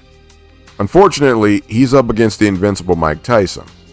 Despite Tyson's 5th-round TKO, he looked vastly inferior to the fighter he'd been up to this point. Maybe this had to do with him firing his trainer Kevin Rooney? You decide. For Tyson's sake, I hope it was an off night. The new heavyweight on the block, Evander Holyfield, is to engage the ex-champion Michael Dokes. They put on a very entertaining affair with Dokes properly welcoming Holyfield to the heavyweight rank. Holyfield stopped Dokes in the 10th, further cementing that he was there to stay and eager to become heavyweight champion. This was named the heavyweight fight of the decade by Ring magazine. Was it better than Holmes Cooney, or Holmes Witherspoon, or Holmes Williams? That's up to you. The World Boxing Organization looked to crown its inaugural heavyweight champion. Francesco Damiani engaged Johnny Deploy for the honor. It was a third-round KO win for Damiani, now down in history as the first WBO heavyweight title holder. Old man George Foreman is back, against another fighter whose style is tailor-made for him. Smokin' Burt Cooper did the best he could, perhaps, but he stood no chance against the seasoned legend. He refused to answer the bell for the third round after enduring the one-of-a-kind power of Big George. One of my favorites and a hidden gem from the 80s, Bone Crusher Smith, now on a decline, engaged the on-the-rise prospect Donovan Razor Ruddock. A thunderous knockdown planted Ruddock early, but he bounced back to KO Smith in the 7th. Give the highlights a watch. You won't regret it. The champ is back. Hopefully he looks better this time around. Well, it was quick, but not painless. Carl Williams had given Larry Holmes all he could take, but he was squared away in the first by Tyson. It was controversial, but it was over. Sorry, Carl. A bloodbath to close the 80s out. Evander Holyfield and Alex Stewart put on a great fight. Had it not been for the horrible cut on Stewart that led to the 8th round stoppage, this may have been even better than it already was. Another tick for Evander Holyfield, who is definitely the real deal, as he claims. Match him with Tyson. We're ready.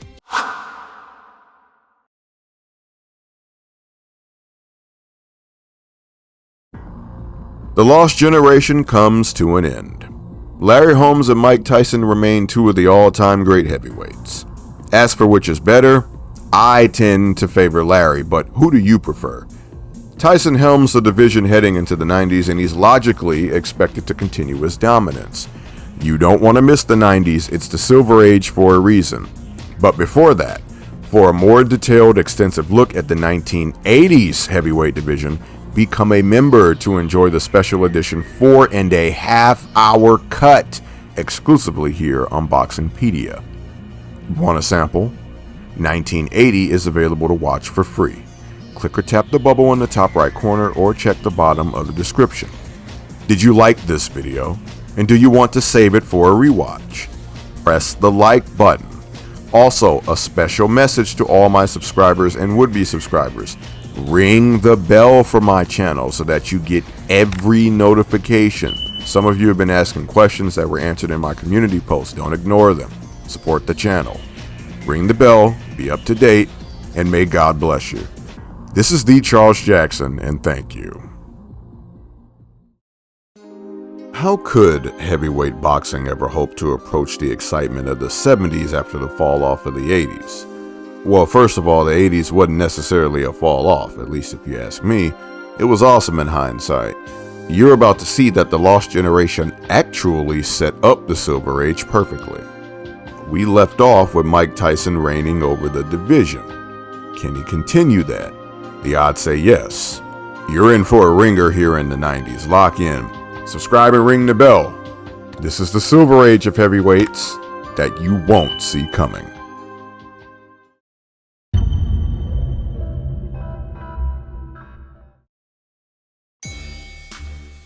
These old timers can't be serious. If this decade is going to be anything like, oh, wait a second. George Foreman just dented Jerry Cooney's skull in with that knockdown. Cooney's on the way up and oh, yeah, that's it. Second round KO. All right, I'll take it back. This is a great start to the decade. Geezers or not. The baddest man on the planet is up again. It was widely expected that Mike Tyson's dominance would continue for a long time, and that was shattered by James Buster Douglas. 10th round knockout. It was arguably the grandest upset in boxing history, and Tyson's downfall was in bloom. Unless he bounces back, that is. The last time we saw Michael Dokes, he gave Evander Holyfield all he could eat before falling to the real deal. Razor Ruddock eviscerated Dokes in the fourth with some of the most bloodthirsty lefts you'll ever witness. Boxing ain't no game. It was indeed the road back for Mike Tyson. The former champion tucked away Henry Tillman in the first round, reminding the boxing world of his former glory. Maybe it was just an off night against Buster Douglas. Surely a rematch is necessary. I do love the sleepers. Let me put you on, viewer. Ray Mercer and Burt Cooper put on a back and forth slugfest. Broken jaw, busted up faces, grit and grind. This is a fight you need to watch for yourself. Mercer won a unanimous decision after 12 rounds. On the undercard of Douglas Holyfield, I introduce you to Riddick Big Daddy Bo. Against Burt Cooper, Bo made easy work of his man in the second round. Good enough showing, but looking forward to seeing what else he does, and if he'll clash with his Olympic rival, Lennox Lewis. Evander Holyfield made it clear from the jump that he wanted to be undisputed heavyweight champion. It ain't against Tyson as expected, but he's got his shot. And he made the best of it too by knocking Douglas out in the third round. Hopefully Holyfield and Tyson can get it on soon.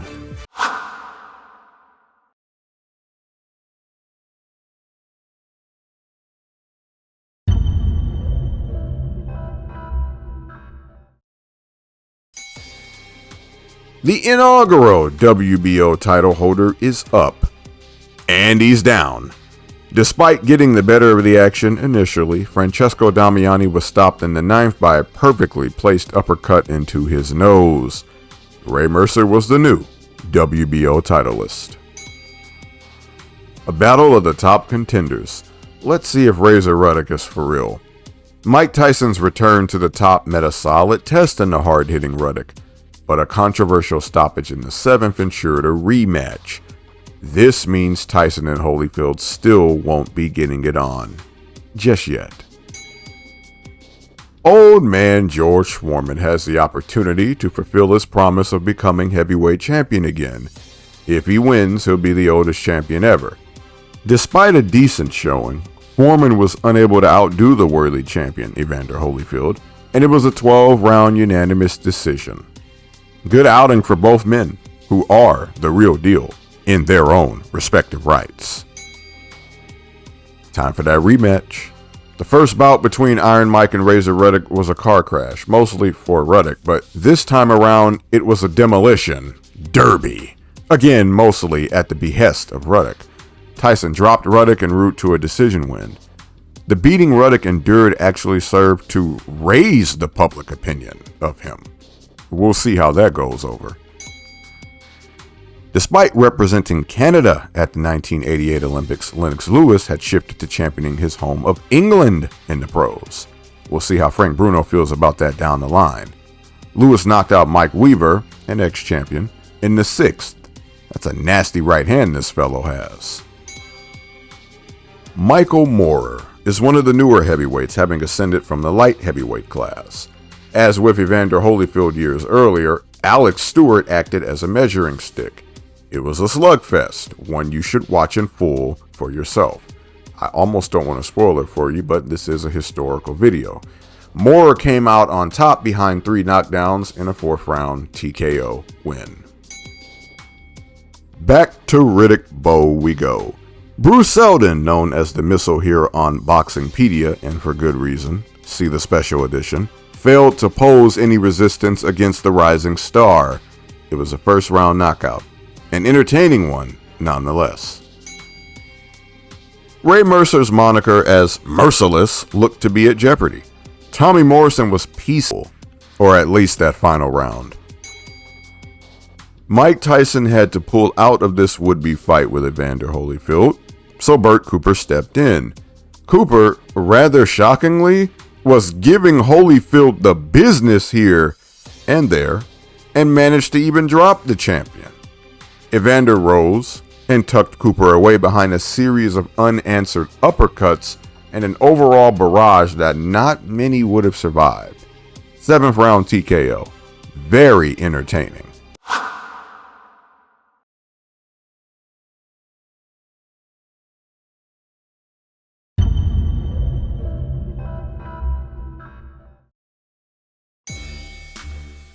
Larry Holmes, that old treat chopper. The old lion wants his crown back, and his journey must go through the young and hungry, Ray Mercer. Larry overcame the merciless one, outfoxing his younger opponent en route to a decision win, and proving that he was indeed still for real. And it all comes crashing down. There will not be a Tyson versus Holyfield affair because Iron Mike has been convicted of sexual assault.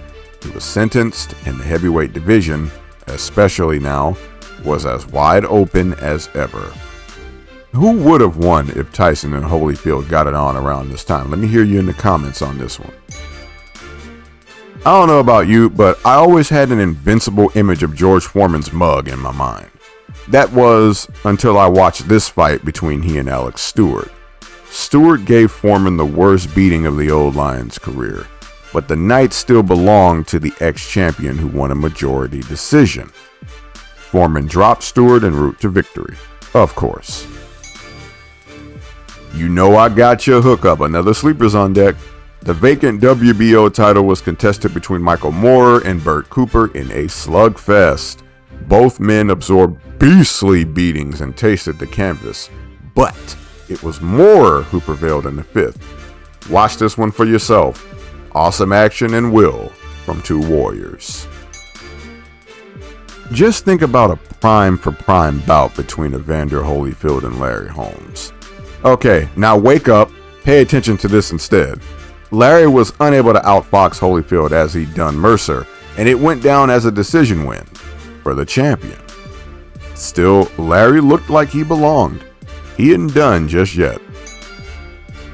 Happy Halloween as England gifts us Razor Ruddock versus Lennox Lewis.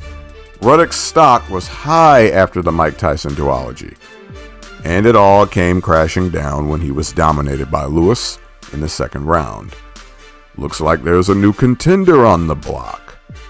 This match was the first in a 4-man tournament to decide the undisputed title.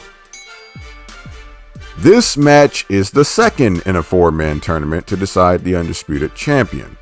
The winner of Evander Holyfield versus Riddick Bowe is slated to face Lennox Lewis for the crown. So who won? Just as Lewis emerged as legit, Bowe would do the same by getting the better of Holyfield over 12 thrilling rounds. The 10th round is one of the greatest in championship boxing history. Absolutely watch this fight for yourself. Make the time. Looks like that Olympic rematch is on deck, and for the undisputed championship at that.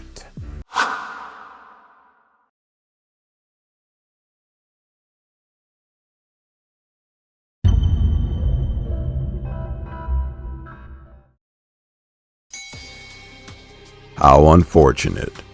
The Riddick Bowe and Lennox Lewis camps failed to reach an agreement for a fight, so Bowe trashed the belt and Lewis was made the titleist.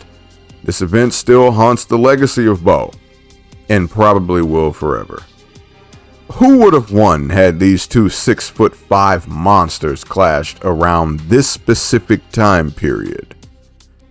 I guess we'll never know, but let me know in the comments. Lennox Lewis is the new WBC champion. The setbacks just keep coming. The winner of this affair between Ray Mercer and Jesse Ferguson was slated for a title bout against Riddick Bowe. Mercer left the boxing world disappointed when he not only fell to Jesse but allegedly offered a bribe for his victory. Had Mercer won, he and Bowe would have settled who America's best heavyweight from the '88 Olympics truly was. Yeah, too bad. In the main event, unified champion Riddick Bowe made former WBA titleist Michael Dokes look like fodder. It was over in the 1st round. Dokes hasn't been the same since that devastating loss to Ruddock, or really the loss to Holyfield. Another display of the sport's evolution, by the way. 6'5", just trumped 6'3". and emphatically. And it kind of hurts me to say that because I ain't 6'5", but I am 6'3". Well, no Lewis versus Bo, but we've got Lennox against Tony Tucker. It was a good fight too, but you shouldn't be surprised because Tucker proved himself against Iron Mike back in '87, if you remember. Lewis won a decision, helped by 2 knockdowns. I know. This should have been Riddick Bowe versus Ray Mercer. It ain't though, so stop crying. The champion made easy work of Jesse Ferguson, rubbing salt into the wound for us fans. It was over in the second round. Chalk another one up for Big Daddy Bowe. Well, the last time we saw old Tommy Boy, he was vanquished by Ray Mercer. He's up against another devastating puncher, but one past his prime. Against George Foreman, Tommy Morrison boxed wisely from the outside to score the decision win. Can't blame him, considering old George can still end a fight with one punch. Congrats to the new WBO title holder. I think Frank Bruno took offense to Lennox Lewis claiming the flag of England after all.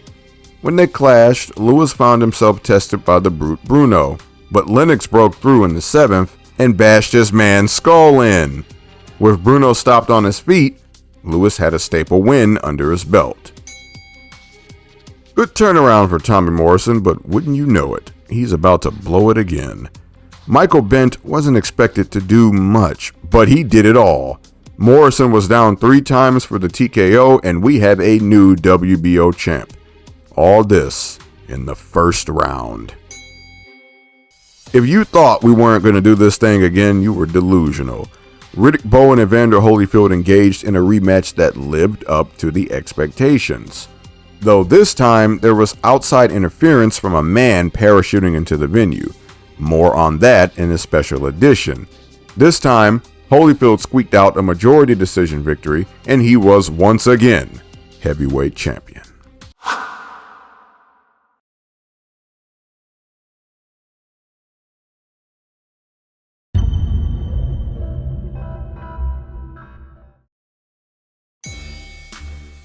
Tragedy at hand. Michael Bent's heated defense of the WBO title resulted in a new titleist in Herbie Hyde. Unfortunately, it also resulted in Bent falling into a coma and having to retire. He did, however, make a full recovery. The 2-time heavyweight champion welcomes the challenge of another heavyweight who ascended from the lower ranks. Holyfield started strong and looked to be on his way to success, but Moorer rallied and won a decision to become the new champion. Holyfield, due to heart problems, retired afterward. Back on the hunt for the crown he lost, Riddick Bowe met Buster Mathis, a junior. It was light work, and not a surprise given Bowe belongs to the class of heavyweights that include Holyfield, Lewis, etc. You get the picture. However, Bowe did hit Mathis when he was already down. If Lennox Lewis wins this fight, he would defend the WBC title next against Riddick Bowe. Oliver McCall completely derailed one of the biggest lost chapters in heavyweight boxing history when he scored a flash knockout to win the WBC title. That's it. And Lewis is in ruins. You gotta be kidding me. Old timer, this may be your last chance. I mean, isn't this a waste of time anyway? Congratulations, George. You're the new oldest heavyweight champion ever at the age of 45. Hey, don't look at me like that. I did warn you back in, what year was that? I don't really remember right now, but back when we were talking about Jersey Joe Walcott, back when he beat Ezra Charles. Yeah, go back, go click the video and find out. I told you.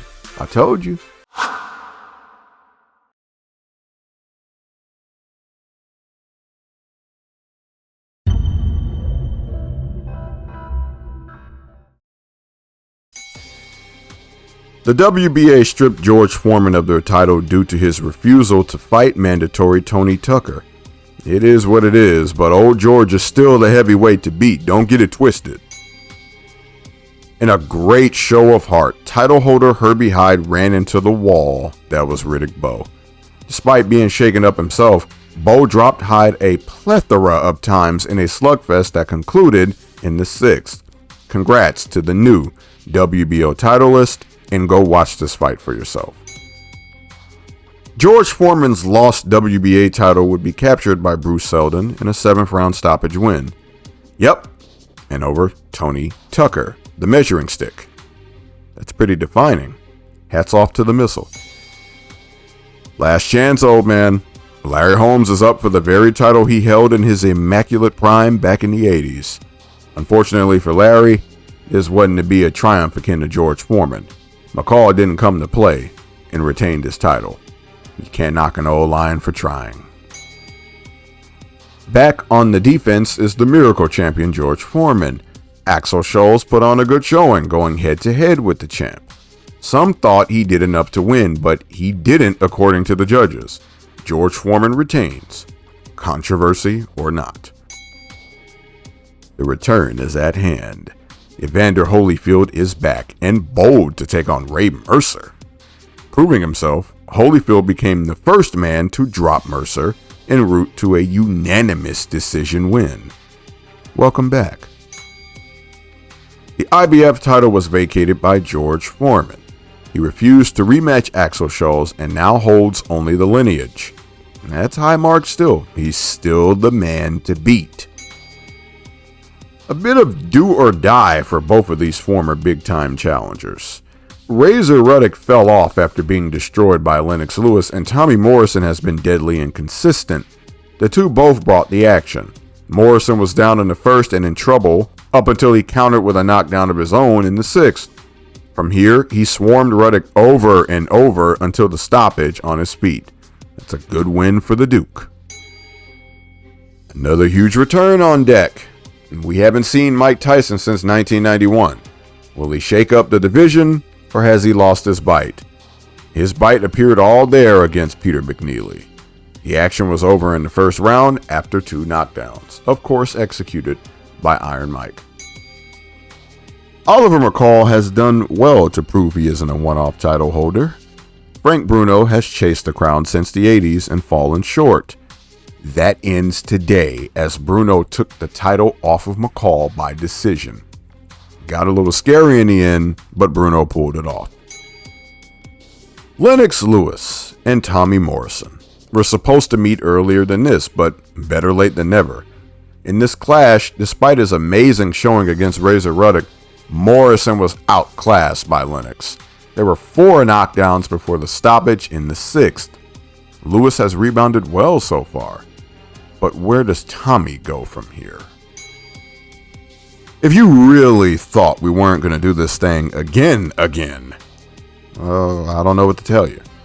Evander Holyfield and Riddick Bowe just go together like Ali and Frazier, bread and butter. The rubber match was a car crash as both men tasted the canvas. The first time for Bowe in his career, by the way. It was over in the 8th by stoppage in favor of Bowe. Congratulations to the best heavyweight in the world.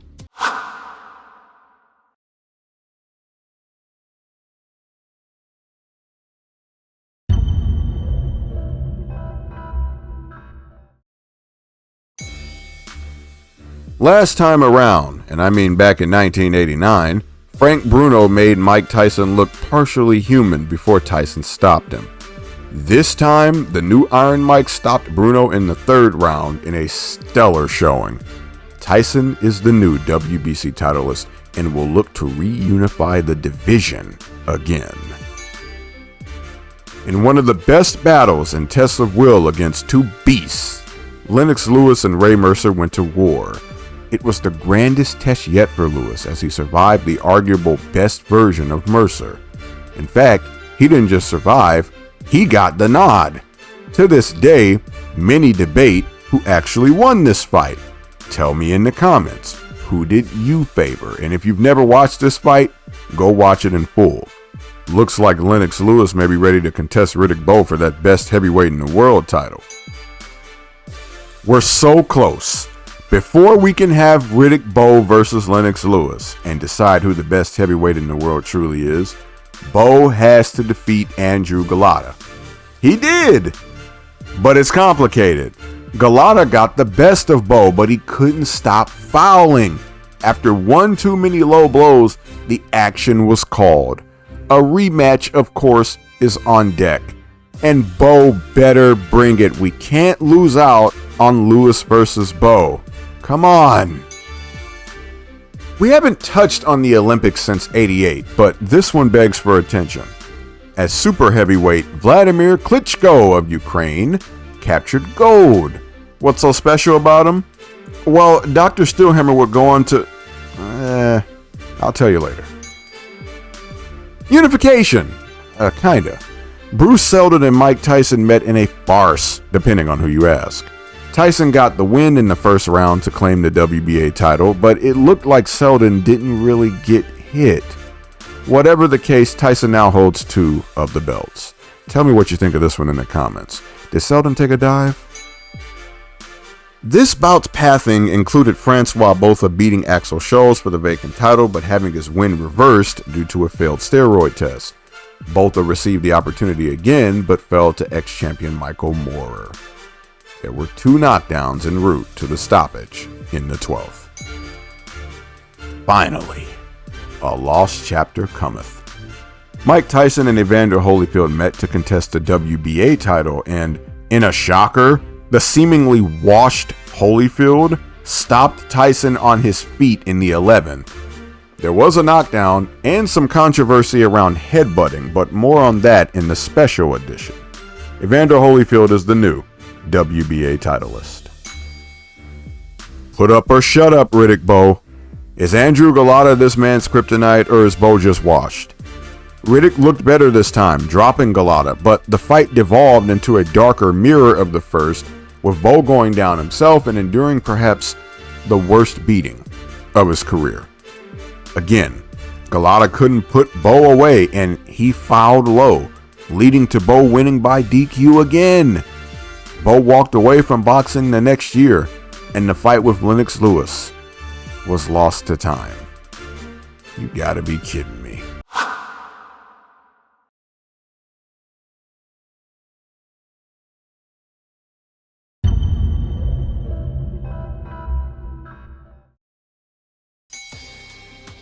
Big time proving grounds here. First off, Mike Tyson parted ways with the WBC title after paying Lennox Lewis step-aside money to face Evander Holyfield.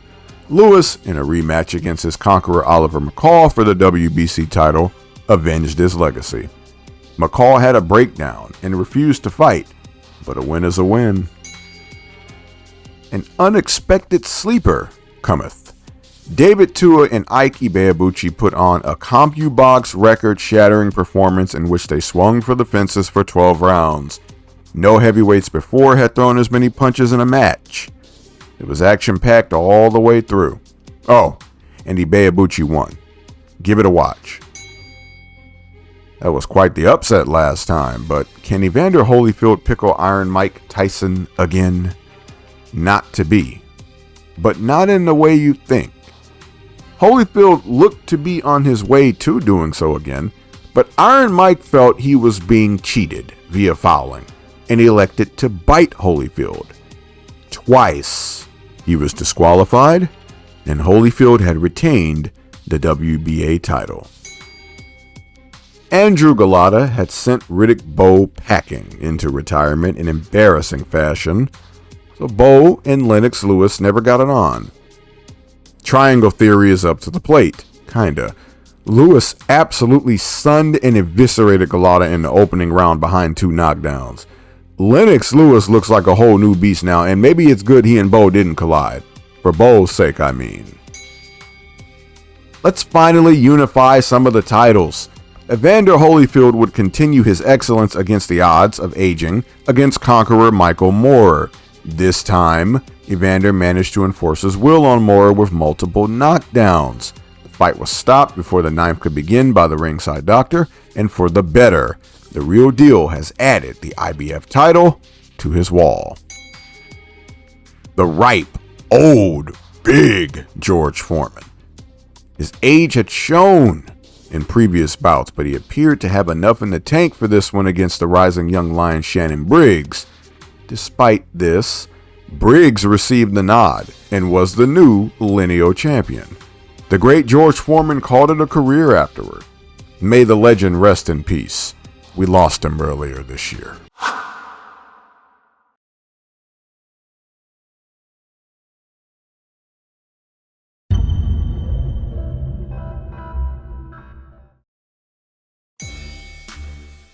Time to unify some more of the titles. Shannon Briggs has the chance to silence any talk of the gift he received against George Foreman against the peaking Lennox Lewis. He failed to do so, falling to the superior man and fighter. Lewis, to his credit, absorbed some solid blows from the hard-hitting Briggs. He dropped Briggs 3 times before the TKO in the 5th. Lennox Lewis is now the man, having captured the lineage. Evander Holyfield returned to defend his unified WBA and IBF titles against Von Bean. Holyfield appeared to have lost some of the thunder he'd sported since 1996, and perhaps at the worst time heading into unification for the undisputed crown. Still, he won a unanimous decision. Our young buck is up and at him. Vladimir Klitschko, the reigning super heavyweight gold medalist, met Ross Purity. He was having his way before he gassed and was stopped in the 11th round. A stunning derailment, but the youngster has many years to bounce back. The Two-Wominator may not have a spotless record anymore, but he still holds one of the most dangerous punches in the sport. This proved true when, despite being outboxed, Tua caught Hasim Rahman with a left hook in the 9th. It was after the bell, but it changed the trajectory of the fight as Rahman never recovered and was stopped in the 10th.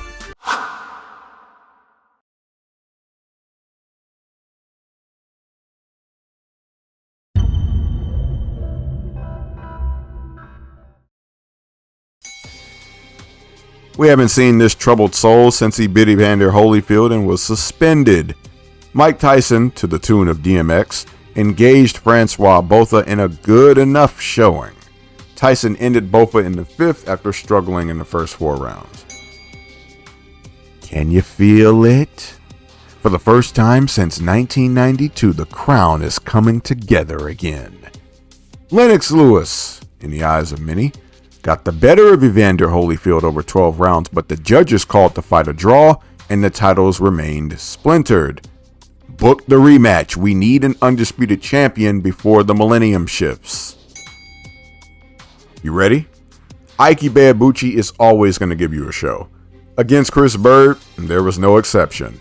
It was over in the 5th, and you can't miss that monstrous unleashing by Ike that floored the sweat off of Bird. Sheesh, I'd never want to get hit by that. Sadly, Ibeabuchi's career would come to a striking end. More on that in the special edition. Did I mention there's another Klitschko? It's older brother Vitaly, and he's got a shot at restoring the family name.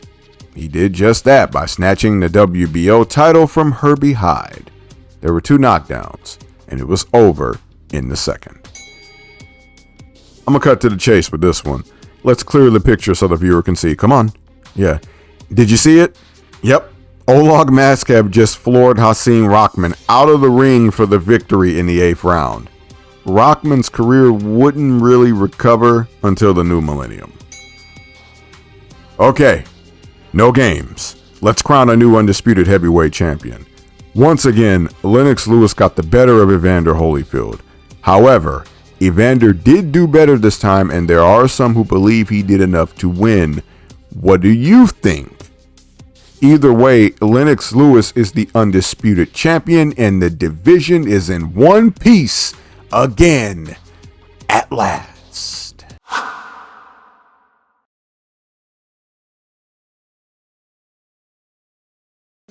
So concludes the Silver Age of heavyweights. These guys put on a show, the best show since the Golden Age, in my opinion.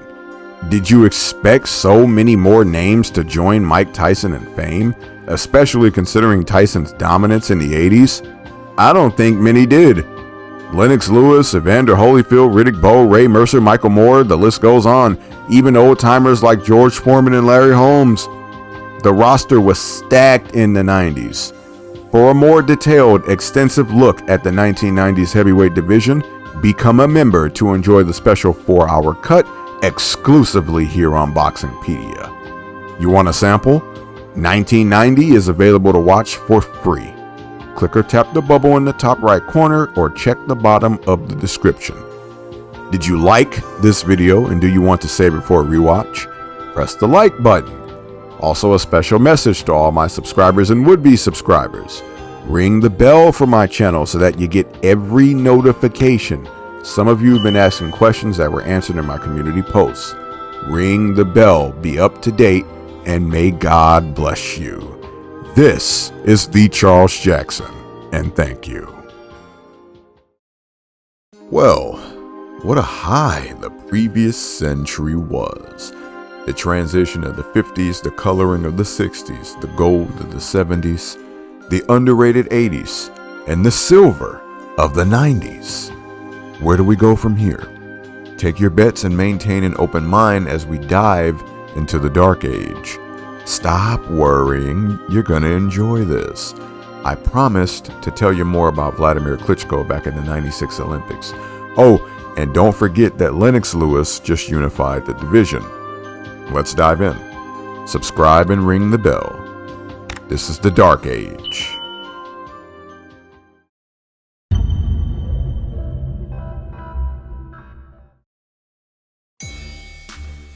He closed us out, now he opens us up. Vitaly Klitschko met Chris Bird in defense of his new WBO crown, and he dropped the ball. Slow your roll. It was an injury that did Klitschko in. But nonetheless, Chris Bird is the new WBO titleist. Vitaly was ahead before he was forced to quit. It's a kaiju battle royale as 6'5" Lennox Lewis meets 6'7" Michael Grant. Heavyweights are monsters now. Anyway, Lewis destroyed Grant and his credibility with relative ease behind 4 knockdowns. It was over in the second round. And yes, your eyes do not deceive you. Lennox was stripped of the WBA title over shenanigans involving John Ruiz, and thus is no longer undisputed. Lennox is still the man to beat. Carry on. Well, the WBA title's credibility is taking a big dive, but it's up for contest between Evander Holyfield and John Ruiz.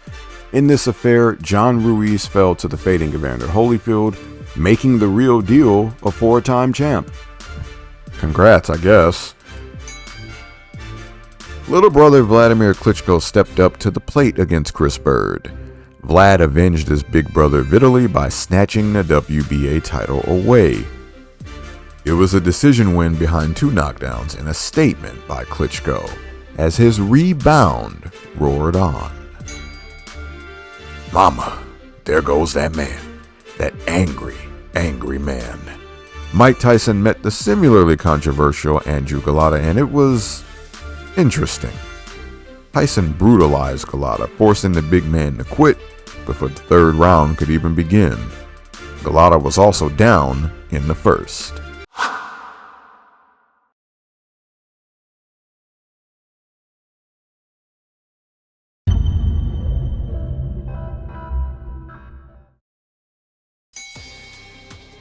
Alright, let's waste some time again. This time around, John Ruiz managed a decision over Evander Holyfield to snatch the WBA title.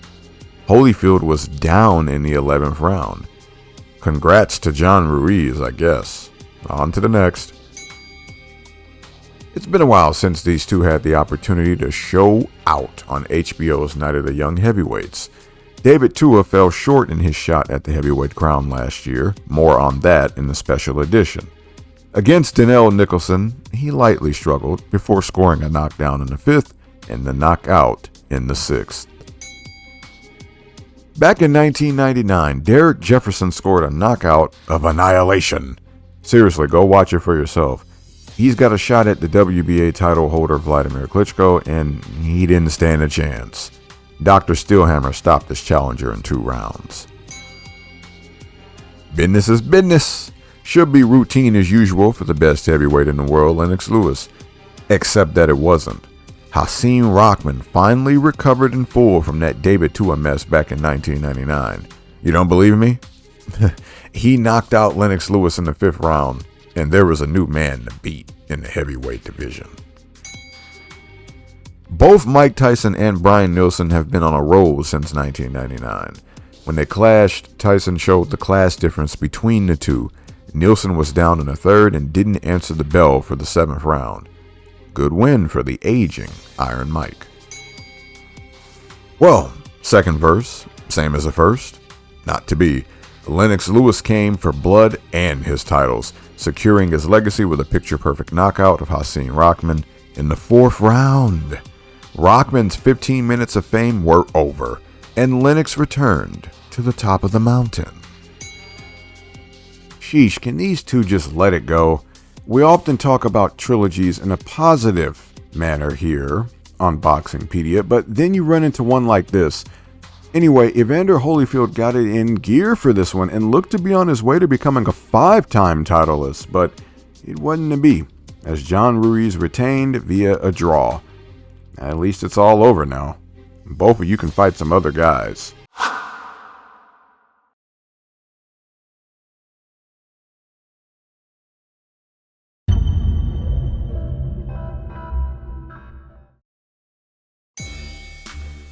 Back on the prowl is the Tuaminator. David Tua claimed the NABF title in a 9th round TKO over Fres Akendo. It was the usual spiel for a competitive Tua fight. He was outboxed initially, before scoring the smashing victory. Old man Evander Holyfield wants to be champion again, and he's got to go through Hasim Rahman. Holyfield put on a good showing, mostly with his head. That big battering ram of his caused Rahman to grow another head of his own. This led to the fight being stopped and Evander being awarded a technical decision. We lost out on Louis Bowe, but we're getting Lennox Lewis versus Mike Tyson. Whether it's too late or not is a different discussion. The build-up was a roller coaster, but the fight was one-sided as Lewis had his way before KOing Tyson in the 8th. Would it have gone down like this in the 90s? How about in the 80s? Let me know in the comments. The Merciless One is back in quest to once again capture the WBO title. Unfortunately for the fading Ray Mercer, he's up against the ascending Vladimir Klitschko. Vlad became the first man to ever stop Mercer. It was over in the 6th. Haven't seen Michael Moorer in a hot minute. The last time we did, he took a slugging. It's worse this time because David Tua absolutely destroyed Moorer in a 30-second demolition job. Yeah, let's just leave it at that. With no interest in fighting Chris Bird, Lennox Lewis vacated the IBF title.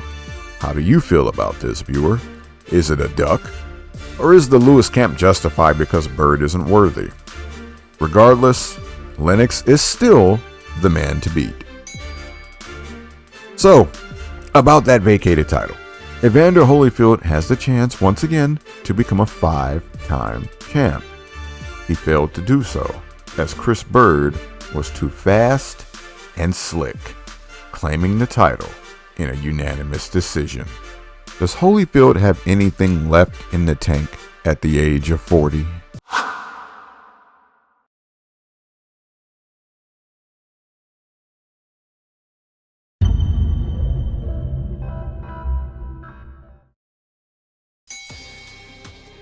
Mike Tyson was exposed as being far past his best against Lennox Lewis.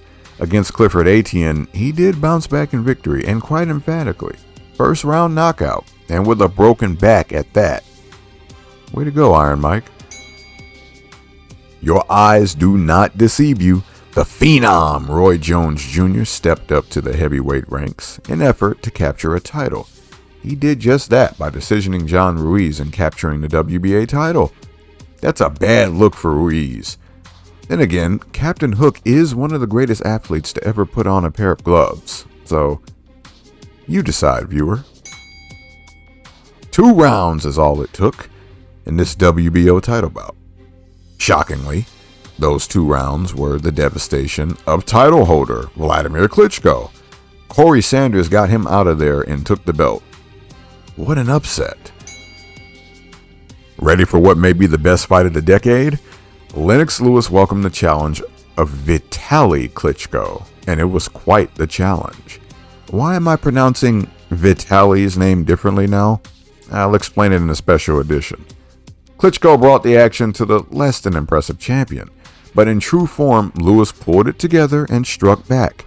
It was ultimately TKO 6, as Vitaly wasn't allowed to continue for the 7th due to a gnarly cut. He was giving Lennox the business beforehand. Who wins if this goes the distance? You tell me in the comments. Old man Evander Holyfield, here we go again. Wait, who's that across the ring? Is that James Toney? Another little man has climbed to the heavyweight ranks? You bet, and he was just as, if not more, successful when he stopped Holyfield in the 9th. Both men from the Holyfield-Ruiz trilogy have fallen to lower weight class warriors. How about that?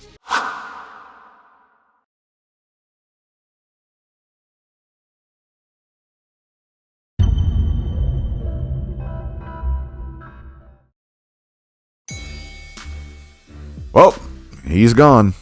Lennox Lewis announced his retirement, having nothing left to prove in his own eyes. What do you think?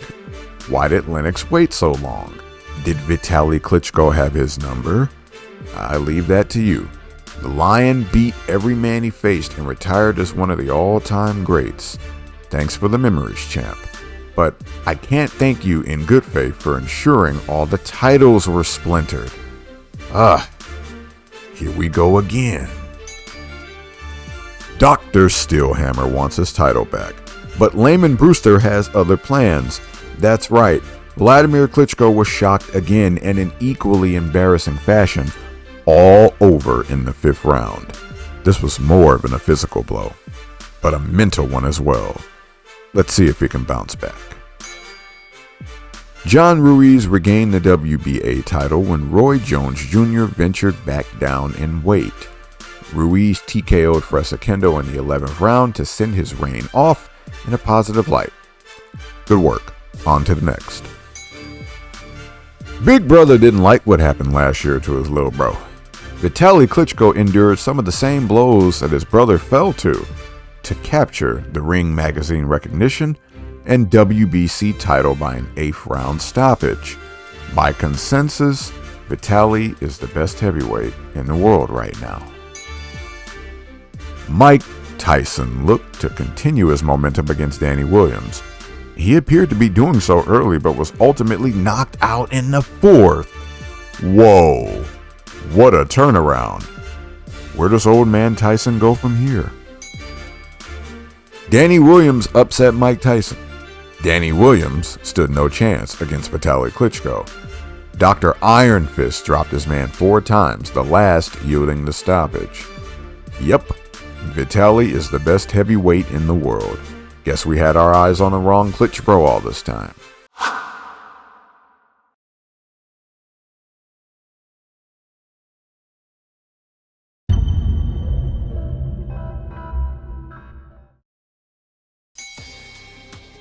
Shannon the Cannon is opening us up for 2005. Briggs took on Demetrius King and had his way. It was over in the 2nd round, a knockdown included. Briggs could be on his way to the title picture if he keeps this up. Well done. John Ruiz versus another little man who's ballooned up to heavyweight. Will he fall again? He sure will. James Lights Out Toney scored a knockdown en route to a decision and was the new WBA titleist. Well, that was until he failed a drug test and the bout was ruled a no contest. Layman Brewster, the conqueror of Vladimir Klitschko, looked just as strong against Andrew Galata. Brewster dropped his man 3 times to score the TKO in the opening round.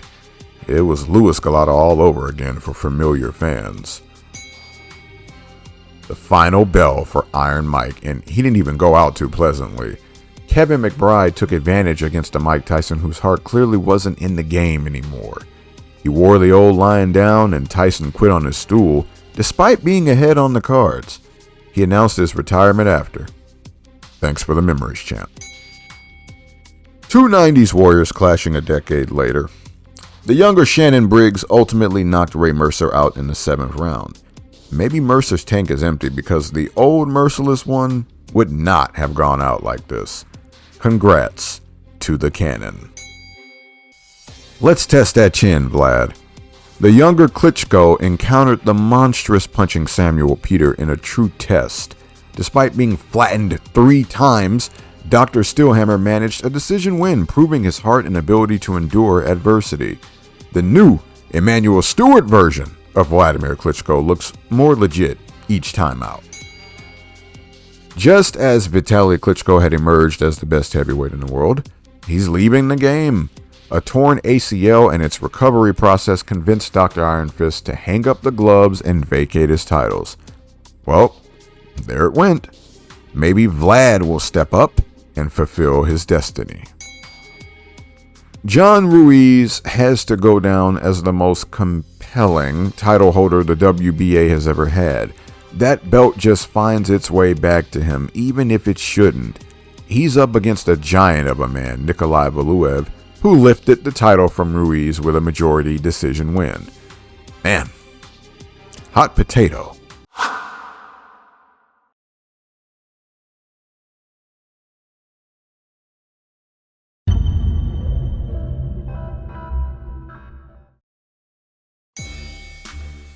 The impressive Layman Brewster welcomes the challenge of Sergey Liakovich for the WBO title. Liakovich proved himself worthy by lifting the title from Brewster by decision, even taking a strategic knockdown to achieve such. Congrats, and smart move. Well, here we go again. Just like last time, Vladimir Klitschko beat Chris Bird. What was different this time was that Vlad dominated Bird, scoring a couple knockdowns before the stoppage win in the 7th, and it was bloody too. Congrats to the new IBF titleist. We've lost a legend. Floyd Patterson, before Mike Tyson, was the youngest man to hold the heavyweight crown.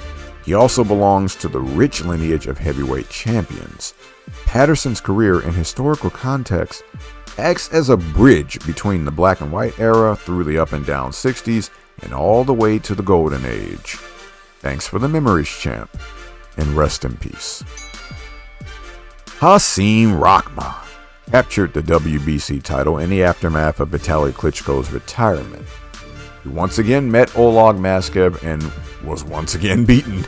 Maybe not in such embarrassing fashion as before, but it was still a TKO. In the final round at that. Congrats to the new WBC title holder. James Toney and Samuel Peter met in a clash of execution. By that I mean this. Toney landed more, but Peter landed cleaner. With a split decision on deck, it was Peter who got the nod. Perhaps a rematch is in order. Shannon the Cannon has his chance to hold gold. WBO titleist Sergey Liakovich met an untimely end with just 1 second to go in the fight. Very impressive title win for Shannon Briggs. He's the new WBO title holder. Congrats.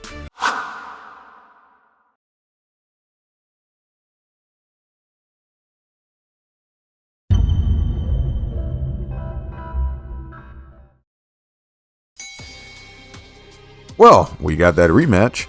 Samuel Peter scored a knockdown while outlanding James Toney this time around. It was clear as day who won this one. Unanimous decision win for Peter, but don't disrespect the greatness that is the aging James Toney. WBA title holder Nikolai Valuev welcomed Ruslan Chagaev. Gold on the line. Chagaev took the title and Valuev's O in a title bout that didn't turn too many heads. Let's face it, that's the division in this era. Is Shannon Briggs legit? Sultan Ibragimov is out to etch his name in history, and he did just that. He completely controlled the fight from beginning to end against the overweight Briggs. Congrats to the new WBO titleist. Is revenge to be sweet, or is Vladimir Klitschko fated to fall once again to Layman Brewster? Vlad dominated Brewster to retain his IBF title. Brewster's corner stopped the bout before the 7th.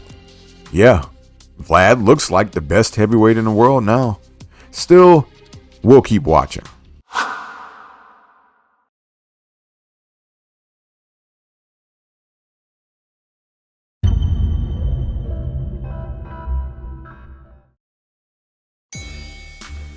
Redemption can be had. Andrew Golota has a reputation for being a fouling quitter. Against a challenge that was Mike Mallo, Golota turned his narrative around by finally answering the bell of adversity. He did what no one perhaps thought he could do: win a fight from behind and not give up.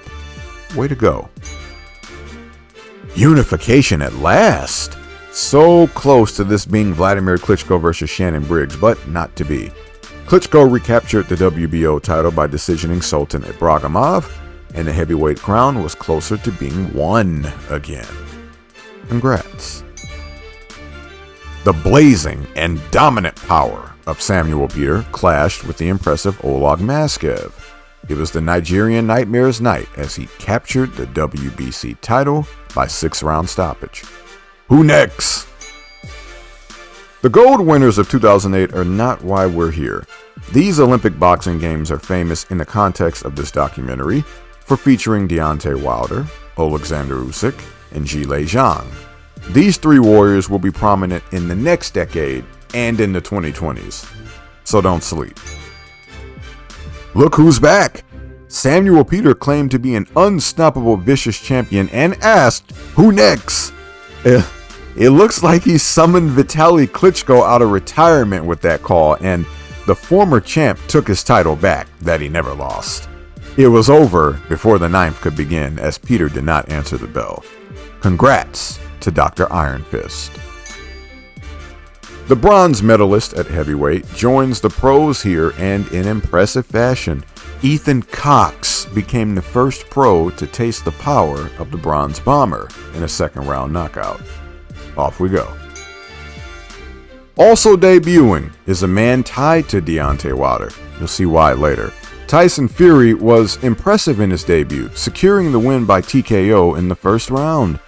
Even here before they were tied, he just had to one-up Wilder. More on these two later.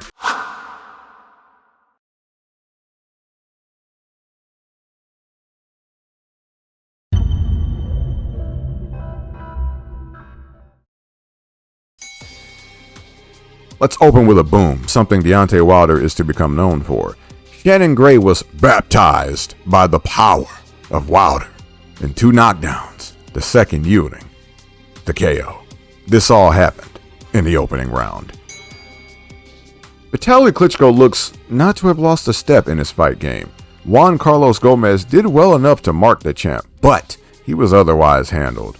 Dr. Iron Fist stopped his challenger in the 9th round and looked forward to unifying the WBA title to his WBC title.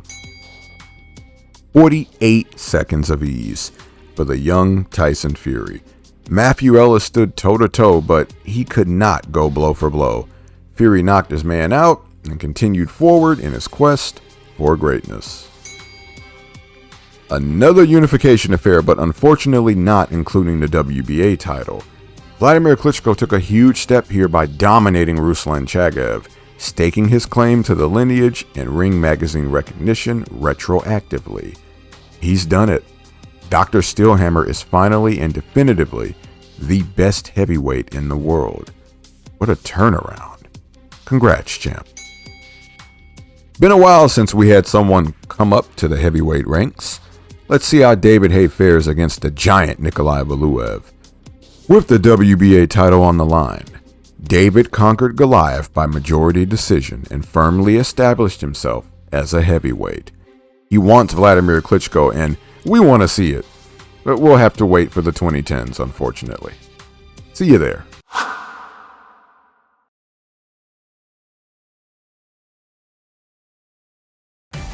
See, that wasn't so bad. Like when you got to get a shot at the doctor. It's over in a flash after a pinch. Hopefully now you see the significance of Vladimir Klitschko. He became the man after seemingly falling off. His brother Vitaly suffered an unfortunate setback and appeared to be on his way in his own right. Sadly, they'll never face off. Lennox Lewis left the division in unclear hands initially, but it all worked out. Off to the new decade, which you can watch right now. For a more detailed, extensive look at the 2000s heavyweight division, become a member to enjoy the special edition 4.5-hour cut exclusively right here on BoxingPedia. You want a sample? 2000 is available to watch for free. Click or tap the bubble in the top right corner or check the bottom of the description, your choice. Did you like this video and do you want to save it for a rewatch? Press the like button. Also, a special message to all my subscribers and would-be subscribers. Ring the bell for my channel so that you get every notification. Some of you have been asking questions that were answered in my community posts. Ring the bell, be up to date, press that thumbs up button, subscribe, and a massive shout out to all my channel members. Numbers really gone up. I appreciate y'all supporting the channel. I got a lot of goodies coming your way. Stick around. And I mean some exclusive goodies too that are going to be just for you channel members. Again, I appreciate you for sticking it out with me. It's nice to finish this project here, the shorter form of the timelines. We got some new stuff coming for y'all now. I look forward to it. May God bless you all. This is D. Charles Jackson, and thank you. Welcome back. The road to the modern day etches on as we've landed in the 2010s. The decade most recent as of my writing and recording this. So, what label do we give this era? The 70s was a golden age, 2000s was a dark age. What do we have here? Let's call it the... I guess I don't have a name for it just yet. How about we wait all the way until the end of this documentary and then I'll name it. The 2000s was a less than fond time for boxing's marquee division, helmed by the Klitsch Bros, who themselves should not be looked down upon. Both Vladimir and Vitaly are all-time greats and should be primed to remind us as to why here in the 2010s. At the end of the 2000s, there were some names who emerged on the scene who will be prominent. I can't wait to tell you all about them, and I'm sure you can guess a few. Lock in and enjoy this journey into the 2010s. A revival of sorts, but a heavyweight division.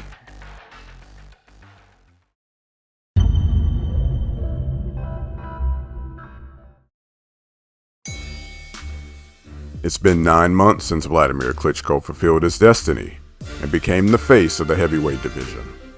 Now, can he maintain that standing in a new decade? Well, let's find out. His first challenge of the 2010s came in the form of Eddie Chambers. The previous July, Chambers, who was on a 4-fight win streak since losing to Alexander Povetkin, won a WBO title eliminator to earn this opportunity. It was a 4.5-to-1 underdog, and we found out why, as Klitschko dominated the fight en route to a knockout in the 12th and final round. With just 5 seconds to go, it would be the only stoppage loss in Fast Eddie's career. The Giant Slayer, the Haymaker, is back. His first defense is against former WBA title holder John Ruiz. Hay had his way with Ruiz, dropping him 4 times before the stoppage in the 9th. Ruiz was down twice in the 1st, once in the 5th, and once in the 6th. It was only the 2nd time Ruiz was stopped in his career, the last being against David Tua back in the 90s. Ruiz retired after the bout. Of course, Hay called out the Klitsch Bros after the fight. We got a couple geezers here ready to throw down for a lesser title. Kinda takes me back to Foreman and Cooney 20 years before this. Kinda. Evander Holyfield met Francois Botha for the vacant WBF title. It was an 8th round TKO win for the real deal, and he was set on becoming the undisputed heavyweight champion of the world again. He cited George Foreman as his inspiration. How about that? Evander has become where George was back in the 90s. How about that? Carrying over his dominance into the new decade is the WBC titleist Vitaly Klitschko. Albert Sosnowski was gradually worn down by the champion before the big finish in the 10th. Dr. Iron Fist looks to be on his way to a mighty fine new decade. Was Tyson Fury lucky to get the nod the first time against John McDermott? It's up to you, but as far as the rematch goes, Fury left zero doubt. McDermott was down once in the 8th and twice in the 9th. It was a TKO victory for Tyson Fury, who won all 4 of his bouts in 2010. This match was originally supposed to be Vladimir Klitschko and Alexander Povetkin's clash, but Povetkin's trainer Teddy Atlas didn't feel his fighter was ready, and instead Samuel Peters stepped in on July 29th. If you remember, back in 2005, Vlad and Sam had an awesome bout in which Dr. Steelhammer solidified that he was back on track. In hindsight, it was the night he showed he was here to stay in the main event. So here we go again 5 years later, but this will be a tale of a different fight than the first. Whereas Vlad was dropped 3 times the first time around, this time around, he battered the Nigerian Nightmare before the knockout in the 10th round. 9 consecutive title defenses, 13 consecutive victories dating back to the Lehman Brewster disappointment. What a champion. Peter would have an up and down rest of the decade, retiring in 2019. Let's go, champ! Shannon Briggs had been out of the game and had a chance encounter with Vitaly Klitschko in a Los Angeles restaurant. It was there that Klitschko touched Briggs' fat belly and that Shannon had made up his mind to return. Did Dr. Iron Fist seal his own fate? Of course not. Klitschko completely dismantled Briggs by dishing him a stupendous beating. It was debated whether it should have been stopped sooner. To the Cannon's credit, he showed tremendous heart in the face of such a vastly superior foe, never going down or giving up. Briggs collapsed after the fight and was hospitalized with facial fractures and a torn bicep. He'd spend the rest of the decade trolling the other Klitschbro.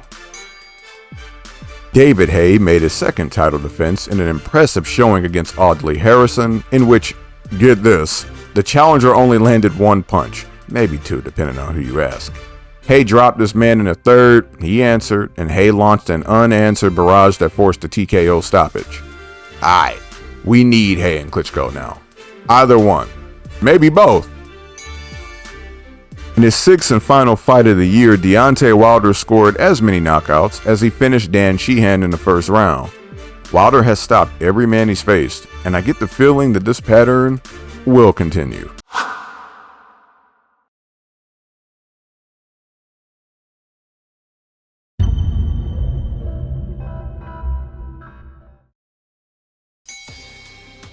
Who's next on Vitaly Klitschko's plate? That would be Audlanier Solis, who you should remember from the 2000s. There was a bit of bad blood between the two, but it was squashed immediately by Dr. Iron Fist's right hand. Okay, that and the challenger's knee betraying him too. It was waved off as Solis returned to his feet and struggled to put any weight on his leg. He'd torn his ACL and his meniscus, and let me warn you, this isn't going to be the first time that a fight like this goes down because of a bad knee.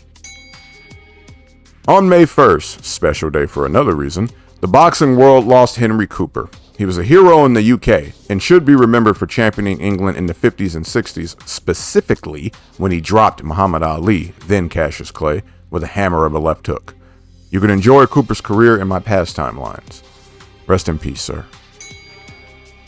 Evander Holyfield, up against another relative geezer in Brian Nielsen, scored another victory.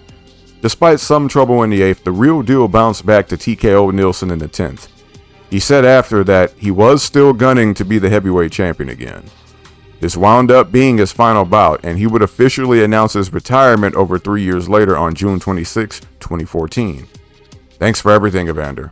It was always exciting when you fought, champ. Well, David Haye, it's time to expose Dr. Steelhammer for the fraud you claim him to be. The bad blood was obvious and dated back to the previous decade. Haye had ascended from cruiserweight and slayed the giant Nikolai Valuev to claim the WBA strap. Vladimir Klitschko had battled from the brink of extinction to become the best heavyweight in the world. Haye had signed to fight both Klitschbros beforehand but backed out each time. Vlad wouldn't forget this, nor would he forget any of the trash talk. This included Haye saying Vlad was a cherry picker and that Vlad wore shoulder pads in his robe to appear more imposing. When the going gets tough, Vlad gets going to the canvas, at least according to the Haymaker.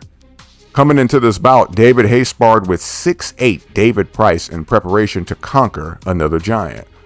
Those fluent with the sport may recognize David Price as a stick in Tyson Fury's side, but that's another story. Back to Hay.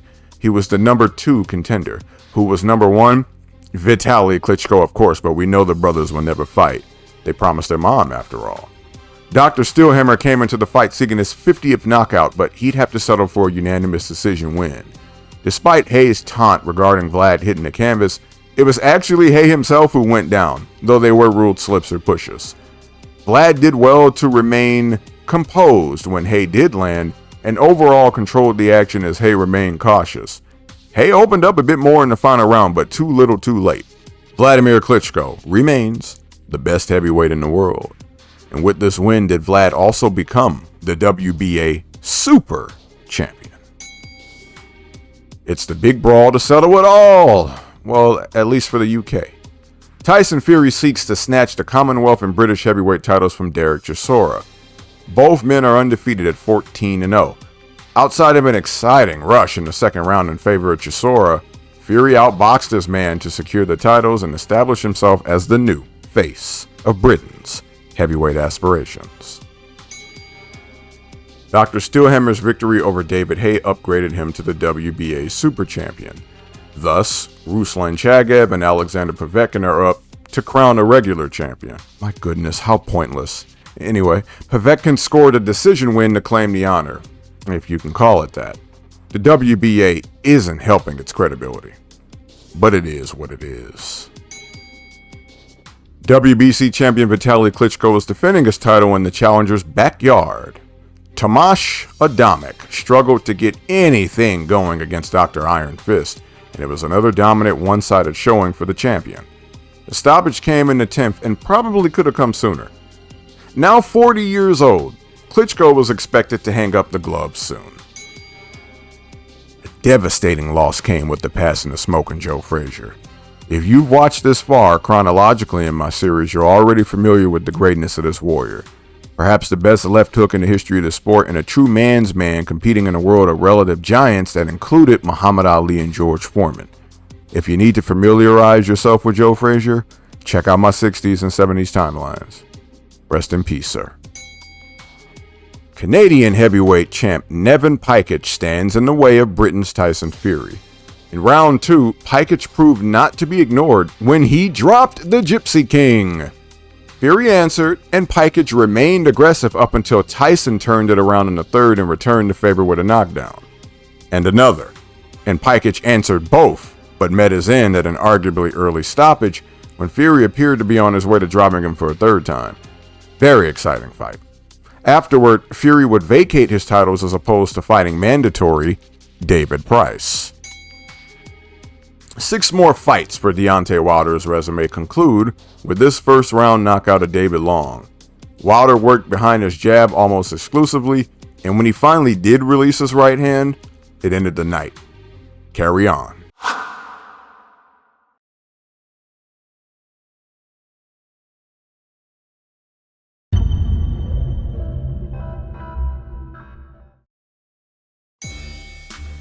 Who will claim the vacant BBB of C heavyweight title? David Price or John McDermott? David Price, and quite forcefully at that. 3 knockdowns in the first round brought the reins of victory to Price. The winner of this fight was promised a match with Tyson Fury. Spoiler, it ain't happening. Dr. Iron Fist, Vitaly. Wherever Derek Chisora goes, entertaining controversy follows. He slapped Vitaly, and he spit in Vladimir's face. There's going to be hell to pay for that, I can imagine. Well, not as I imagined. Dr. Iron Fist scored the unanimous decision win, but not without enduring what may have been his most challenging bout since the Lennox Lewis War. Chisora showed heart and determination, proving he wasn't a mere hothead. You know Chisora is 10 toes down too, because he got into a brawl with David Hay in the ring after, and this led into their own bout later in 2012. The champ is back for a run of 3 here in 2012. Up first, Jean-Marc the Marksman Mormet out of France. They were supposed to fight in December, but Vlad had kidney stones. Here's a few stats for the challenger. He'd been inactive for 15 months, He had only 3 fights in the past 5 years, and it was only his 4th time fighting as a heavyweight as opposed to his usual being a cruiserweight. In fact, he was a former Ring Magazine WBC WBA cruiserweight champion. Vlad made peanuts of his man in 4 rounds and secured that notable 50th knockout. David Price proved impressive again against Sam Sexton. Sexton was down once in the 3rd and twice in the 4th. That last knockdown yielded the knockout. David Price now holds the BBBFC and Commonwealth titles. After winning the Irish heavyweight title 3 months earlier, Tyson Fury took another step toward the world level by stopping Vinny Matalone in 5 rounds. It was all Tyson Fury, as he had his way and peppered Matalone, increasing the beating as the rounds progressed. Light work. Can Vladimir Klitschko do Tony Thompson in again like he did back in 2008?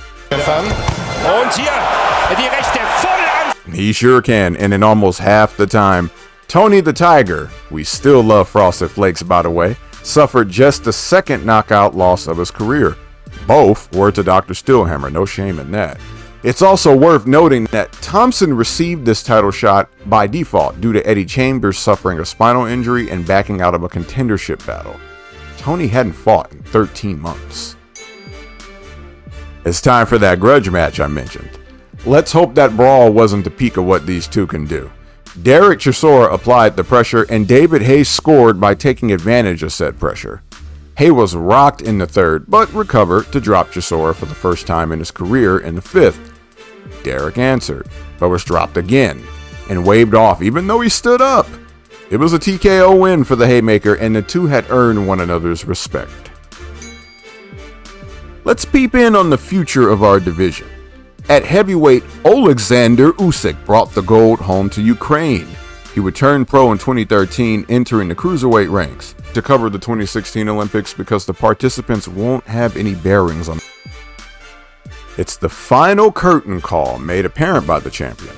Vitaly Klitschko dominated Manuel Charr from the beginning all the way to the doctor's stoppage of the fight. Charr was down in the 2nd. Dr. Iron Fist was more occupied with the politics of his home country than anything boxing in the fight's aftermath. We'll see if it's truly the final curtain call or not, somewhere down the line. The regular WBA titleist, Alexander Povetkin, must face former champion Hasim Rahman. It was a mismatch, and a bad one. Povetkin overwhelmed Rahman in the 2nd round, forcing the stoppage in the ropes. Rahman's corner appeared ready to step in had the referee not stopped the fight. Povetkin had made 2 defenses before this and would make another after before a huge, overdue fight in 2013. David Price knocked out Audley Harrison in 82 seconds. I'll fight David Price any day of the week. It's personal between me and you, and I'm going to do you some serious harm, you big stiff idiot. Okay, all right. Huge loss for the world of boxing. We lost the great Emanuel Stewart, a man who turned fighters into champions. He transformed Tommy Hearns from a feather fist into the hitman, Lennox Lewis from a one-trick right-handed pony into the pugilist specialist, Vladimir Klitschko from the inconsistent, questionable ball of potential into the super champion of a decade. And this is just the tip of the iceberg. This man was born to mold fighters and belongs in the conversation with the likes of Eddie Futch and Cus D'Amato. May he rest in peace, and may the Kronk Gym and style live on. Mariusz Schwartz, the last of Vlad's challengers this year, is the first opponent since Jamil McCline to eclipse the champion in size. He's taller, heavier, and has a longer reach. Will it matter? Well, yes and no. Vlad dominated the cards and put on a landslide in the aftermath of the loss of the legendary Emanuel Stewart. It was his 13th title defense. On the other end, Watch was viewed favorably for enduring the best of the champion and making it to the final bell. What's really left for Vlad at this point? I guess he can keep adding to his legacy, but he's got nothing left to really prove. Like a shark, patiently stalking his prey, Deontay Wilder caught up to Kelvin Price in the 3rd round with his famous right hand and ended their bout in an instant. Wilder has a knack for ending our years with a bang.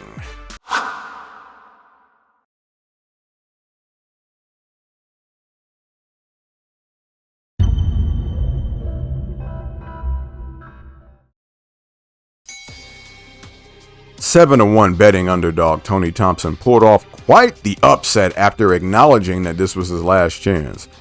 David Price was undefeated. It's exciting times in this heavyweight division. Oh, goodness! Yeah, was. In the second round, Thompson landed a right that put Price down. He answered, but was waved off. It was a notable turnaround for the 41-year-old Tony Thompson. Looks like he still got that tiger in him. In Tyson Fury's American debut, he matched up with Steve Cunningham.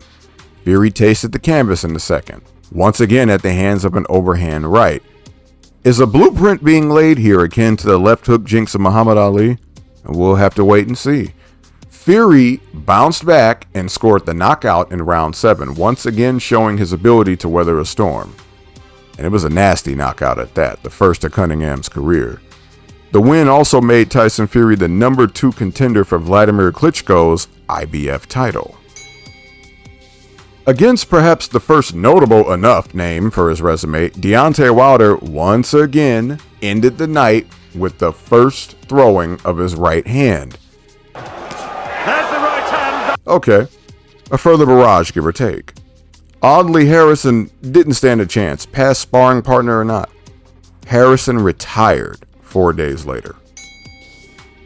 It took all of 6 rounds for Vladimir Klitschko to stop Francesco Pianeta behind 2 knockdowns that came in the 4th and 5th respectively.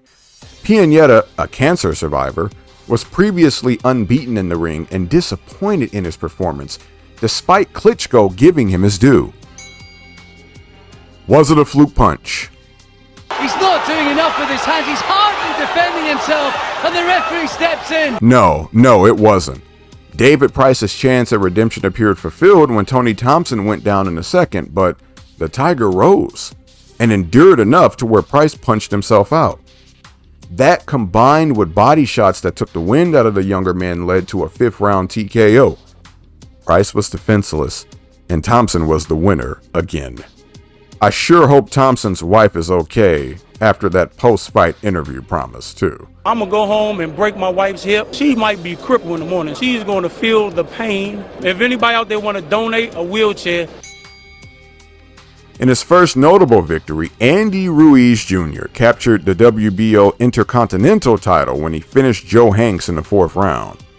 Ruiz's hand speed is noted, and I have a feeling it'll serve him well somewhere down the line. He doesn't look like he should have such fast hands, but that's the catch now, isn't it? Next up for Deontay Wilder is former WBO title holder Sergey Liakhovich. Same-ish, different day, as Wilder's right hand ruined his man and sent him down. Liakhovich twitched and remained down after the fight was waved off. It's 29 straight knockouts. Wilder originally sought to fight Derek Chisora, but a domestic assault arrest for Deontay led to that falling through. Too bad. That would have been a show.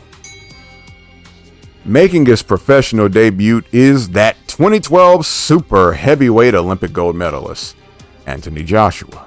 He's up against Emanuele Leao. AJ practiced his shots to perfection as he peppered his man before securing the stoppage, as Leao crashed to the canvas. That's a promising start, young buck. AJ would win twice more in 2013, both second-round TKOs. Let's go peep on the champ in Russia here, on the very same day. Let's settle this. Who's the rightful holder of the WBA's claim? Regular champ Alexander Povetkin or super champ Vladimir Klitschko? Their previous 2 would-be encounters fell through, largely to the fault of Povetkin. As for the fight, it was ugly. Vlad was chastised for his excessive holding and admitted his own disappointment at such. Still, Klitschko managed to drop Povetkin in the second and 3 more times in the 7th. It was the first time Povetkin had been down in his career. It was a unanimous decision victory for Dr. Steelhammer. Shoulder surgery for David Haye has nixed a planned February 8th bout with rising contender Tyson Fury. It's the second time, too. The first delay was due to a cut back in September. It's unfortunate, but hopefully they can get it on down the line. Spoiler, they won't. So I have to ask you, who would have won? Choosing to focus on the politics of his home, Vitaly Klitschko announced his retirement from professional boxing. He He was once again granted champion emeritus status, but openly stated he couldn't imagine coming back. The WBC title, which he defended 9 consecutive times, was vacated. Dr. Iron Fist walked away with a record of 45 victories, 2 defeats with 41 knockouts.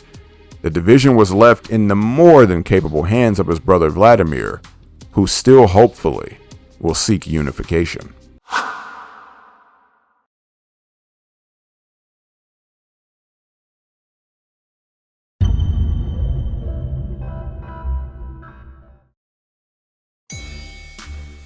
Deontay Wilder knocked out Malik Scott, straight and to the point.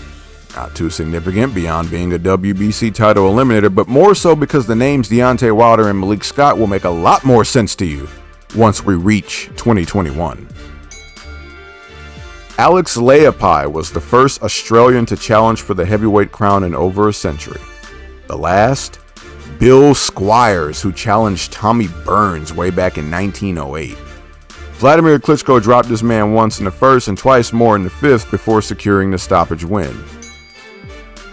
AJ, we meet again. The youngster has been fairly active, remaining undefeated in 8 fights. Up to this, but he is getting pounded, and Anton Lewis did absolutely the right thing. You better make it 9. Joshua, despite defiance from Denis Bogtov, who had a bad cut, stopped his man in 2 rounds. Wait, did he? Yep, he did. Referee Ian John Lewis confused us all for a second there. The win made AJ the WBC International Champ. Kubrat Pulev, confident or arrogant? Well, let's see. Before the fight against Vladimir Klitschko, Pulev said that Vlad has everything needed to be a world champion, but that he lacks heart and he's like a girl. Talk about a backhanded compliment. Now, I don't think Dr. Steelhammer liked it either, because he dropped the challenger 4 times. Twice in the first, once in the third, and the final time in the 5th. The last one was a devastating left hook that scored the knockout. After the fight, Klitschko said that he'd never seen such arrogance and that Pulev must not have realized he was fighting in the Champions League. Pulev stood 10 toes down after the fight, and he said that he thought Vlad got lucky and that he'd win a rematch. Maybe that's the concussion talking. The victory tied Vladimir with Joe Louis for overall opponents beaten for the heavyweight title at 22. It's bad blood as Tyson Fury and Derek Chisora meet again. Things were different this time, as Fury had noticeably advanced since their last meeting. Chisora struggled against Fury's size and had to be warned for hitting below the belt. After enduring speedy punches and excellent distance fighting behind a switch of stances between orthodox and southpaw, Chisora's corner saw enough and called it at the end of the 10th. Fury called out Vladimir Klitschko after.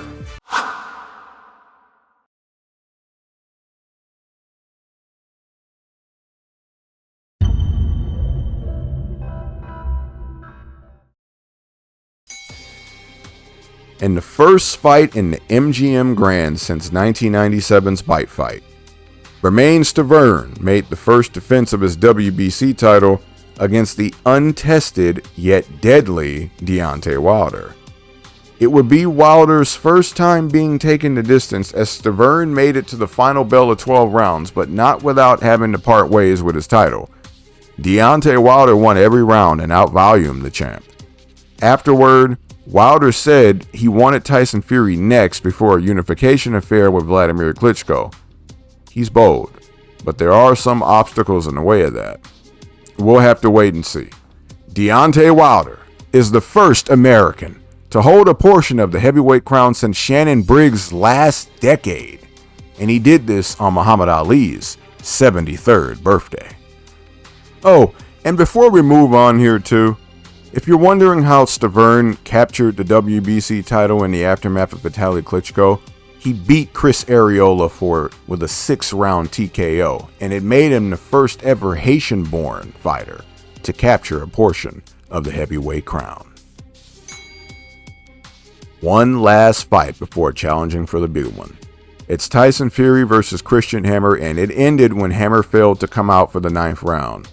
Fury dropped his man in the 5th and looked to be on his way toward the opportunity of a lifetime.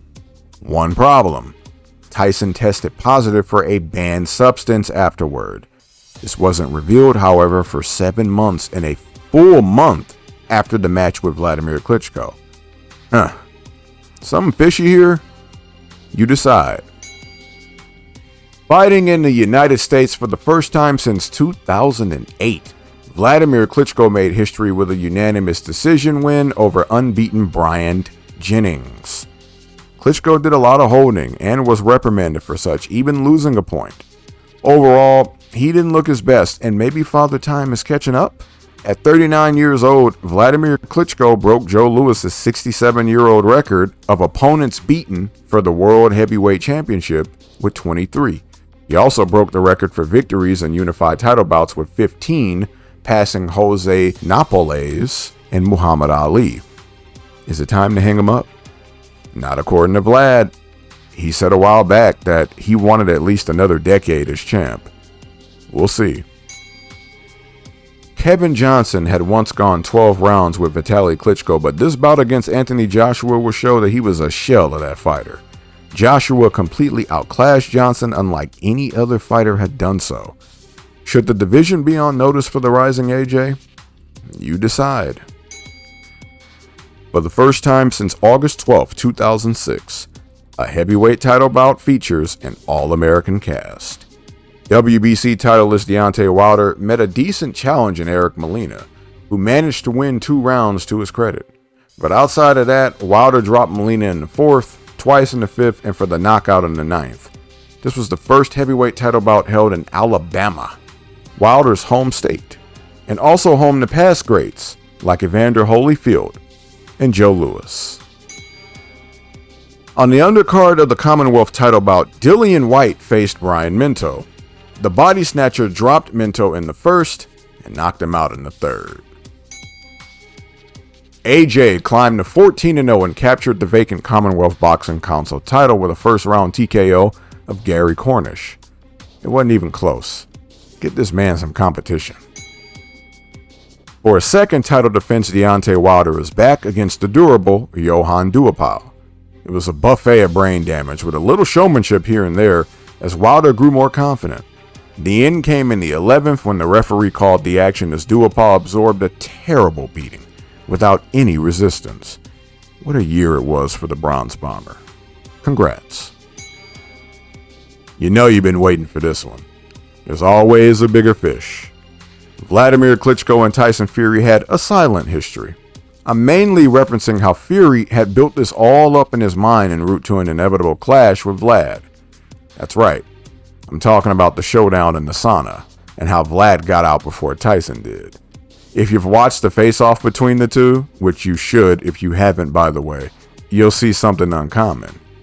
Fury became the first man to legitimately get into Klitschko's head and rattle him. That's no easy feat. Fury pulled off some other hijinks too, like dressing up as Batman for a press conference and saying that Klitschko was going to get licked. That's the only way I can put that for you here without getting punished by YouTube, but those who know what Fury actually said there, and it was hilarious. On fight night, the 6'9" challenger completed the bamboozle by outboxing and outclinching the champion.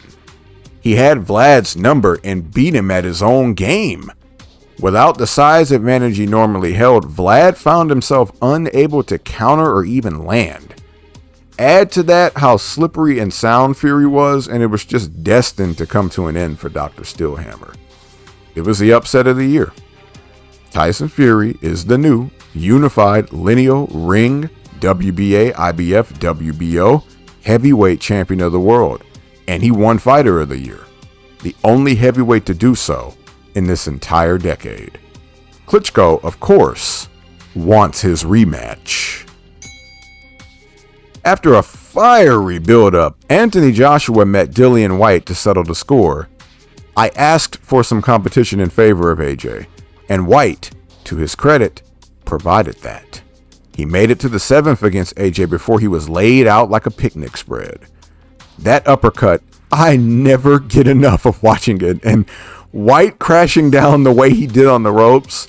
Man, I don't know what it is with Whyte, but when he gets dropped, he has an almost video game-like ragdoll effect. It's entertaining. AJ added the British heavyweight title to his collection, but would vacate it along with his other 2 belts in favor of bigger things next year.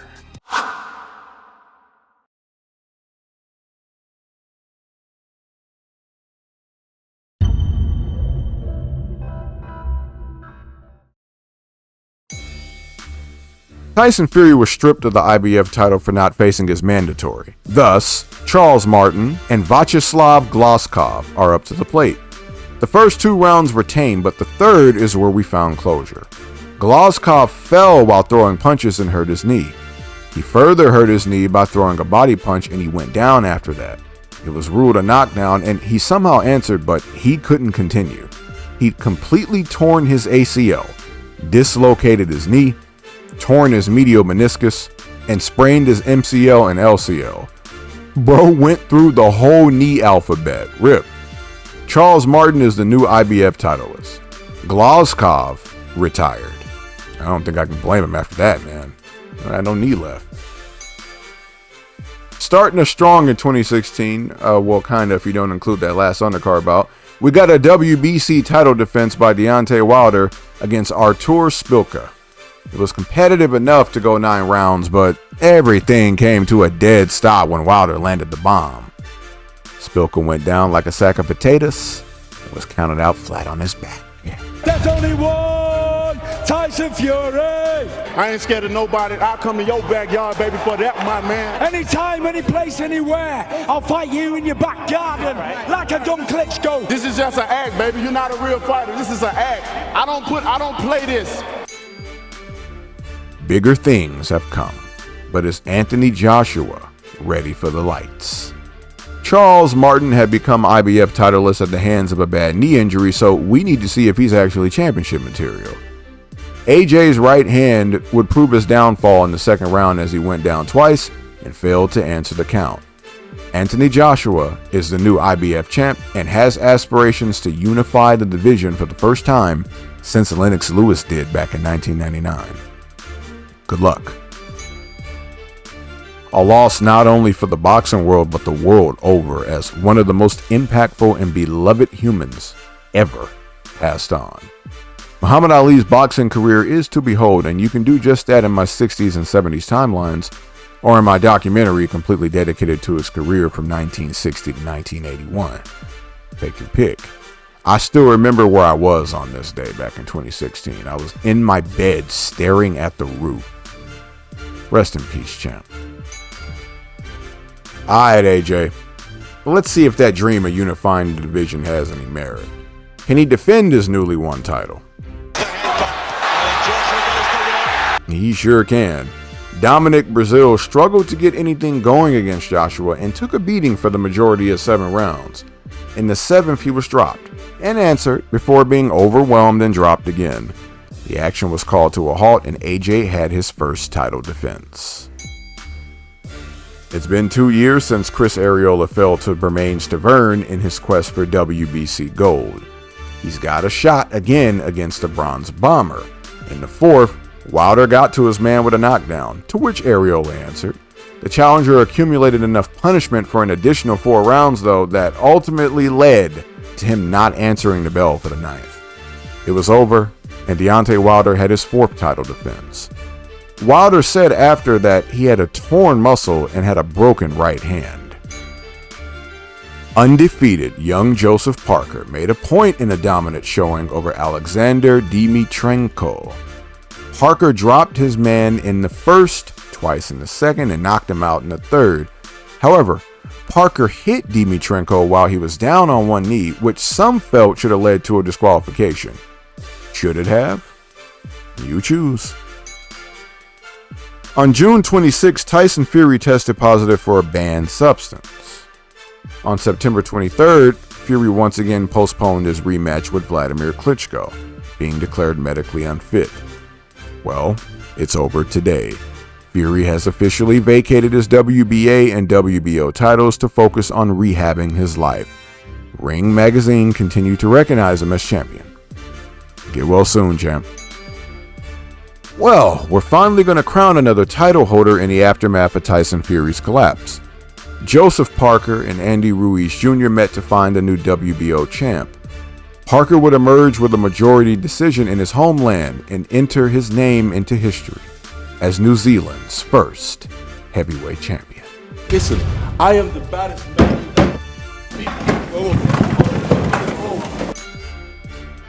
On the undercard of the IBF title bout, Dillian Whyte met the man who'd thrown a table at him for threatening him, the always exciting and unpredictable Derek Chisora.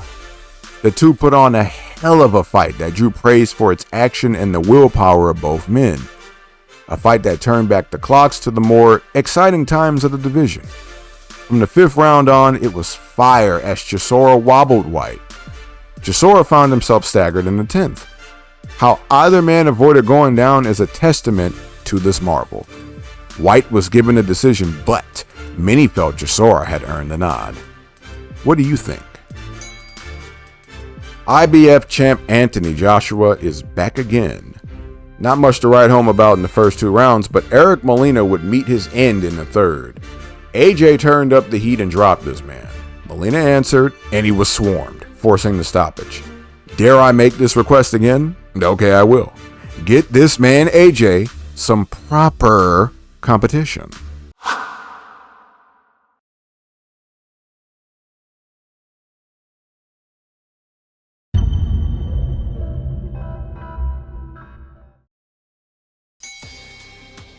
We got a sleeper banger on our hands and on the Wilder Washington undercard. Dominic Breazeale and Izu Ugano started the fireworks in the 3rd when Breazeale dropped his man. In the 4th, Ugano returned the favor with some monster right hands. Dominic recovered and executed his will in the 5th with a knockdown and later a knockout that sent his man through the ropes. The 3rd round was named Round of the Year. WBC titleist Deontay Wilder's original opponent failed a drug test and was replaced by Gerald Washington on a mere 2 days' notice, or at least that's when the contract was signed. The Bronze Bomber, sporting a new hairstyle for the first time he'd go on to be known for, broke through in the 5th when he dropped Washington. The challenger answered and met one of those infamous Wilder storms where he loses control to the point that even the referee can't stop him. Either way, it was over. Make it 5 title defenses for Wilder. As per usual with David Haye, he and Tony Bellew had beef and wanted to rip one another's heads off. It was a good enough bout up until the 6th round where the Haymaker ruptured his Achilles tendon. In a warrior-like feat, he opted to continue. Look, I'm not sure if you, the viewer, realize this, but even standing on a ruptured Achilles is hell on earth. So give it up for David Haye here. No, seriously, you're watching this video, start clapping right now. Give him a little round of applause. I don't care where you are. Kobe Bryant shot 2 free throws in a torn Achilles, and David Haye fought 5 more rounds on one. Bellew knocked Haye through the ropes, and Haye defied the odds and answered, but his corner threw in the towel. No shame here in my opinion, and Haye even refused to blame his injury for the loss, crediting Bellew for being the better fighter. Haye underwent surgery and sought a rematch after his recovery. In his pro debut, Daniel Dubois stopped Marcus Kelly in 35 seconds. Dubois will be a prominent face in the next decade, but I wanted you to see how he started. Dynamite, indeed. Well, we got AJ some competition. It's like every time I ask for it, it happens. With a Tyson Fury rematch lost, the old lion Vladimir Klitschko found himself the front runner for a bout against the new IBF title holder and rising young lion, Anthony Joshua. Other complications aside that of course had to do with the WBA, the two lions finally signed to fight for a projected April date. It was indeed a war between the past and the present, as Joshua and Klitschko put on a timeless affair. The heart and will of both gladiators was on full display, notable for Vlad in particular, because there was a time when his heart was on trial. After a cautious 4 rounds, AJ finally got to Vlad in the 5th, and he dropped him. Dr. Steelhammer answered and held his own before returning the favor in the 6th. The stalemate returned until the 11th, where AJ regained himself and dropped Vlad. Again, the old lion answered, but the young lion pounced and knocked Vlad down again. That old lion refuses to give up his kingdom. Never mind how he survived that uppercut from hell either. Vlad got up again, but was overwhelmed on the ropes, and the fight was stopped. They fought the fight of the year, the only time in the decade that the heavyweights won the honor. With the exit of Tyson Fury, who AJ called out directly after the fight, by the way, it appears that Anthony Joshua has become the new king of the jungle. Unless Deontay Wilder would like to chime in, this wound up being the final fight in the illustrious career of Vladimir Klitschko, who would announce his retirement on August 3rd. What a champion. And what an exit, going out on his shield like the all-time great he is. Oh, and just to clarify, no, AJ is not the lineal heavyweight champion. This was a big deal at the time because of the state of Tyson Fury. I repeat, Joshua is not the lineal champion. Joseph Parker's first WBO title defense is up and against Romania's Razvan Kojanu. It was originally supposed to be Hughie Fury, but he backed out due to a back injury. Parker retained by unanimous decision, but he would have preferred to knock his man out. His peers agreed and chastised him for failing to do so, claiming they would knock Parker out. One of these detractors was Dillian White. Remember that. Joseph Parker's back again. That's a back-to-back to defend his WBO title, and hopefully he can bring the boom this time. Hughie Fury is in place to get the shot he missed out on. Parker retained, again by a decision. The champ remained cautious for the first half of the fight, but upped his output in the latter half and finished strong. And yes, in case you're wondering, Hughie Fury is related to Tyson Fury. They're first cousins. Carlos Takam stepped in for an injured Kubrat Pulev to face unified champion Anthony Joshua. For a replacement, Takam did well. In the second, a headbutt left AJ with a bloody nose and a renewed sense of urgency. Joshua cut and dropped the challenger in the fourth as the action revved up. In the seventh, Takam was cut over his other eye. There were a couple points in which Takam had to be examined by the ringside doctor for his cuts, and he was allowed to continue. In the 10th, AJ landed a good string of blows and the bout was stopped. Joshua was vocal in his frustration over not being able to knock Takam out and credited the challenger. With this stoppage, AJ surpassed the record of 19 consecutive knockouts held by Mike Tyson. That's quite the bar. Onwards and upwards. I hope you're ready for a show. The gap between Deontay Wilder and Bermane Stiverne since their last showdown, in which Stiverne went the distance, is about to be apparent. Wilder seemed to be toying with Stiverne this time around and made mincemeat of the challenger, literally folding him like a lawn chair. Have you ever seen a boxer reach into his bag and execute a basketball move for a knockout? I kid you not, the Bronze Bomber Euro stepped into the knockout that folded Stiverne. There were 3 knockdowns. With this win, Wilder had reclaimed the honor of having stopped every man he faced. He also called out unified champion Anthony Joshua in the aftermath.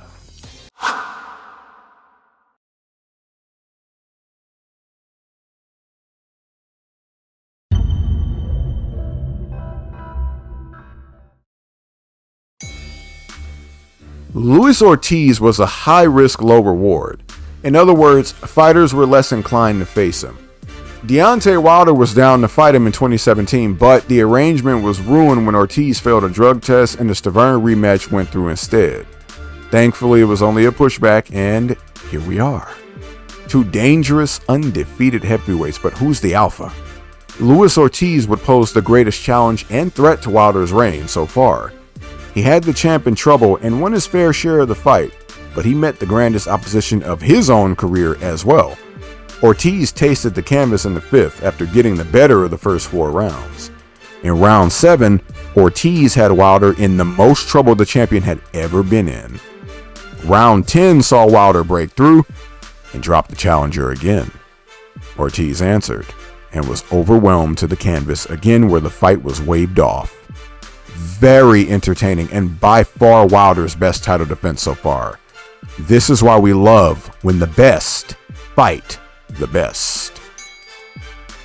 On the Joshua Parker undercard, Alexander Povetkin met David Price. The third round was one of those joints fight fans adore. Povetkin dropped Price, and Price answered to send Povetkin across the ring from a left hook. When the dust settled in the fifth, Povetkin dropped Price again, and it was over by TKO. The road to undisputed roars onward.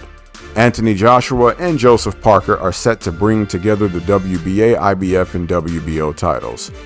Parker would go down as the first man to take AJ the distance. There were two accidental clashes of the head.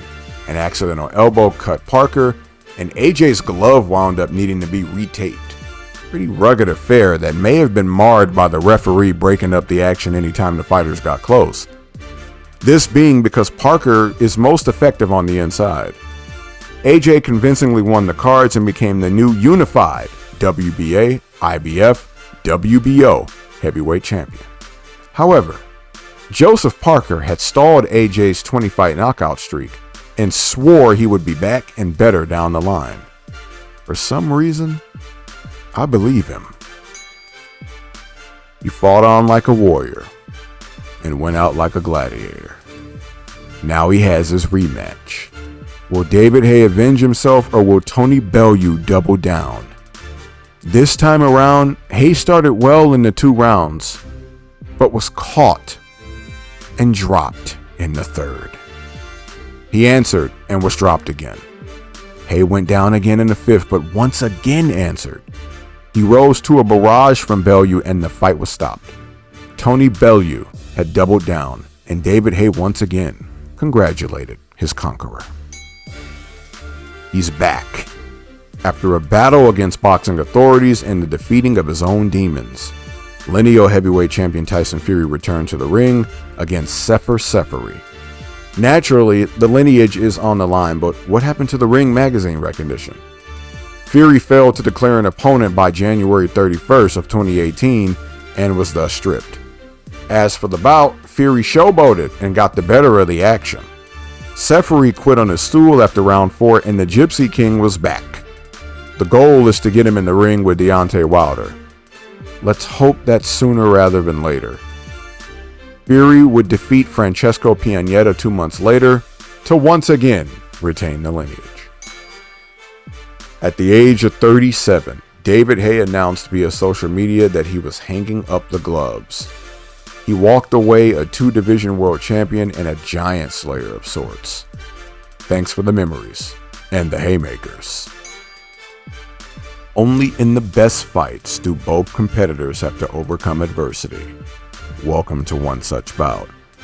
Dillian Whyte brought the heat to start and dropped Joseph Parker for the first time in his career. Wait, that was a headbutt. Too late, it's been ruled a knockdown. As the fight went on, Whyte tired and Parker closed the gap. In the 9th, a left hook dropped Parker again, this one legit. He rose and took control of the fight as it grinded toward the end, dropping Whyte in the final round. Whyte rose and survived to secure the unanimous decision. Safe to say, these two need to fight again, and as of my producing this documentary in the fall or autumn of 2025, they haven't. This is in spite of Parker having called out Whyte in a creative fashion. Joseph Parker has lost twice in a row, but he made a good showing of himself both times. Reminds me of Joe Bugner's 1973 against Ali and Frazier. I'm proud to say Joseph Parker's upside is apparent because he's only gotten better since 2018. AJ is back and up against a solid contender and ex-title holder Alexander Povetkin, who'd earned this shot by beating David Price on the undercard of Joshua Parker.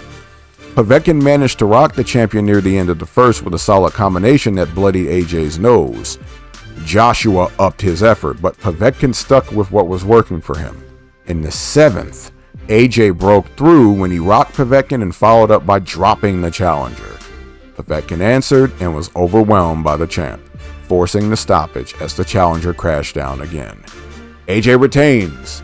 and negotiations for a Deontay Wilder unification bout remain in the air. Joshua called Wilder out after the fact, but little did everyone know that 24 hours beforehand, Wilder had signed to fight lineal champion Tyson Fury. So a unification bout is happening, just not the one we expected. One bronze bomber! You're a bum from Alabama who's getting knocked out. You and your alter ego are a pack of bums. The journey back to the top could reach a benchmark here for Tyson Fury. We've been waiting for these bulls to lock horns for about 3 years now. We're also still waiting to see Anthony Joshua, whether he'll join the mix. There's a three-headed monster in the heavyweight division, and we want to see who the best is. Tonight, we take our first step toward knowing. The Gypsy King looked to be in top form as he was slippery and jerky to the point of being near impossible to time and hit. I did say near impossible for a reason, because Wilder did get that famous right hand in there for a knockdown in the 9th. The story of the fight came in the final round, though, when Wilder landed a devastating combo that floored Fury, who appeared to be out on his back as the Bronze Bomber celebrated. Like the Undertaker, Fury rose from the dead and went on to win the remainder of the round. Something clicked in Fury's head after that knockdown, but more on that when we get to 2020.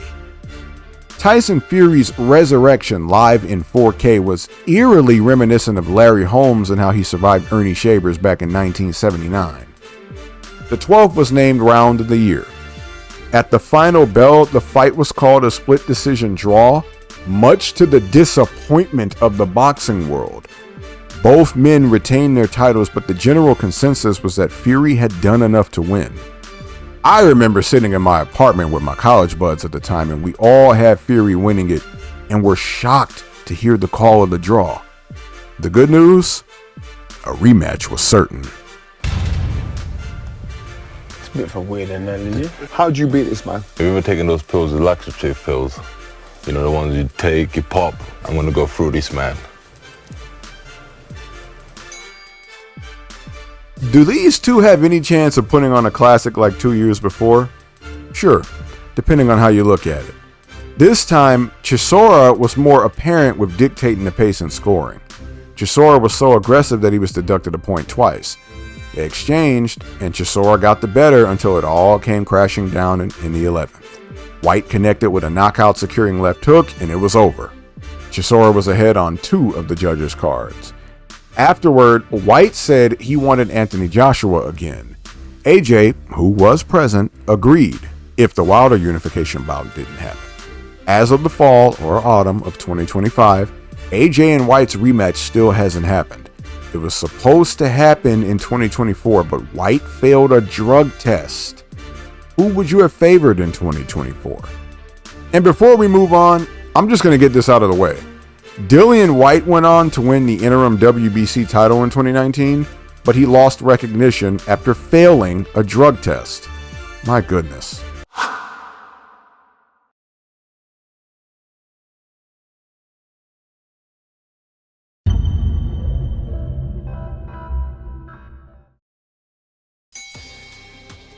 Back in action and perhaps with a chip on his shoulder is the Bronze Bomber. I'll skip to the chase and tell you that Dominic Breazeale felt the wrath of the WBC champ with a masterful right hand that ended the night in the opening round. That knockout should lend further credibility to Tyson Fury and Deontay Wilder. They're the two best the division has to offer. Well, them and AJ. Let's not forget it was AJ who first beat Dominic. Speaking of which, it's about time Joshua fought again. The train roars on as Anthony Joshua is looking for a matchup since Deontay Wilder has chosen to rematch Tyson Fury. Originally, Dillian Whyte was up, but the honor fell to Jarrell Miller. When Miller failed multiple drug tests, AJ needed a new opponent and Andy Ruiz Jr. would step in on 1 month's notice. Ruiz had failed to capture a heavyweight title against Joseph Parker and never gotten a rematch. Well, funny how things work out. He's a 25-1 underdog against AJ, and wouldn't you know it, this was a firefight and Joshua may have met his match. AJ dropped his man in the 3rd, and for the first time, a challenger rose. unafraid of AJ's power, and brought the action. Despite it being Ruiz's first time down, he returned the favor shortly after by dishing AJ his first knockdown since the Vladimir Klitschko war. Joshua looked stunned and staggered, completely flabbergasted at this side of the equation despite his experience. Ruiz would force a mandatory 8 count on AJ before the conclusion of the third. The third was named Round of the Year. The action staggered until the 7th, where Joshua was failed again. He answered again and engaged the challenger, but was dropped again. AJ answered, but spat out his mouthpiece, walked to his corner, and appeared to be mentally disengaged. He was waved off, and in the upset of the year, Andy Ruiz Jr. was the new unified WBA, IBF, WBO heavyweight champion. The first Mexican-American heavyweight champ and only the second Hispanic heavyweight champ. One of the biggest upsets in boxing history. I remember not even bothering to watch this match as I was so sure AJ had it in the bag as we waited for him to face the winner of Fury Wilder. You can imagine my surprise when I checked Instagram and AJ was a beaten man. I was blown away. For those who know or don't, AJ would never truly be the same, and I personally pinpoint that shot to the temple in the third for knocking the lion out of Joshua. Also, fat guys are really flipping boxing on its head. Fury and Ruiz look like they have no business being even competitive. Yet here we are. Well, Fury Wilder turned out to be quite the tease. The Gypsy King is back against Tom Schwartz, and you're in for a show. It all came in the second, when Fury dodged a series of punches a la Muhammad Ali and scored a knockdown. Schwartz answered and was stopped in the corner with the round nearly over. Tyson looks good. He says he wants one more fight before chasing Wilder for the highly anticipated rematch. Do you like scares? Now, I'm sure Tyson Fury doesn't, especially after he survived a devastating cut to outpoint Otto Wallin. Despite Fury's unanimous decision victory, how good he looked in his last fight, and the fact that Wallin was an underdog, Fury was unable to put his man away despite a good offensive showing. Wallin even came to life in the final round and had Fury in trouble. Should the fight have been stopped due to the cuts? You decide. Bit of a scare, but the Wilder rematch should be next. Despite Derek Chisora and David Price coming up together in the fight ranks, Chisora assured his friend that it was war come fight night. The action rose in the third when Chisora came forward but was met by a Price uppercut. In the fourth, Chisora came with the heat and landed enough shots on the inside to drop Price. He answered, but his corner threw in the towel. Price would announce his retirement 2 years later after remaining inactive. Faced with the options of a rematch with Tyson Fury or an undisputed affair with Anthony Joshua, Deontay Wilder chose a rematch, but with Luis Ortiz. In hindsight, he may have wished he'd chosen the AJ unification given how Andy Ruiz had bounced Joshua off the canvas like a basketball. Anyway, it was expected that Ortiz would trouble Wilder again, and this was mostly true, but it all came crashing down in the 7th when Wilder scored the knockout. A perfect display of how one punch can change anything in the heavyweight division. Ortiz had clearly outboxed Wilder all night, and it was gone in a flash. That's 10 title defenses for the Bronze Bomber. Afterward, Wilder announced that Tyson Fury was next, and then he was on to unification, be it Anthony Joshua or Andy Ruiz Jr. Just as shocked as you were when Andy Ruiz Jr. defeated Anthony Joshua, you should be just as unsurprised that AJ's camp immediately exercised the rematch clause. This time around, Ruiz came in even fatter and clearly intoxicated with the success of winning the big one. AJ was sharp and dominated the fight from start to finish, choosing to box Ruiz and avoid any exchanges. Ruiz appeared frustrated and had no answer for the reinvigorated Joshua. It was a wide unanimous decision for Joshua and perhaps a sign that the first bout was a fluke. However, Something newly apparent was that the formerly aggressive AJ has transformed into a boxer for this one. Is it fear or is it adaptability? We'll have to observe more in the 2020s. Congratulations to AJ for regaining his belts, and we'll see how his journey to unify the division pans out as we enter the next decade.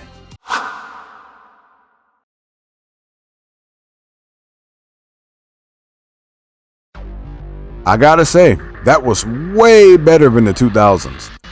I think I'll name it the Renaissance Age. The 2010s gave birth to the heavyweight three-headed monster in Fury Wilder and Joshua. We actually got a fight between two of them too. Vladimir Klitschko passed on the torch by fighting two of them himself. Vitaly retired in grace to go and do greater things. Whether the 2000s were so bad that they would easily be topped, or whether this was actually just a good decade, is up to you. I'd personally wager it was darn good, straight up. What was the best fight? Fury Wilder, Klitschko Joshua? Who you got? The heavyweight division appears to be back in form, and you can bet that the 2020s will continue to roll. There's some real bangers to come in the 2020s. Don't miss it. You know I'll be covering it. No, I won't be spoiling it with a preview fight as I usually do either. You'll have to wait for the timeline, but fear not. I won't make you wait until the tail end of 2029, 4 years from now. I'm going to do a 2020s heavyweight division so far type of video at the end of this year. So subscribe today and become a member for those perks you know you can't live without. And I'll see you then. This has been the Charles Jackson, author of the Boxing Encyclopedia. Stay frosty, and God bless you.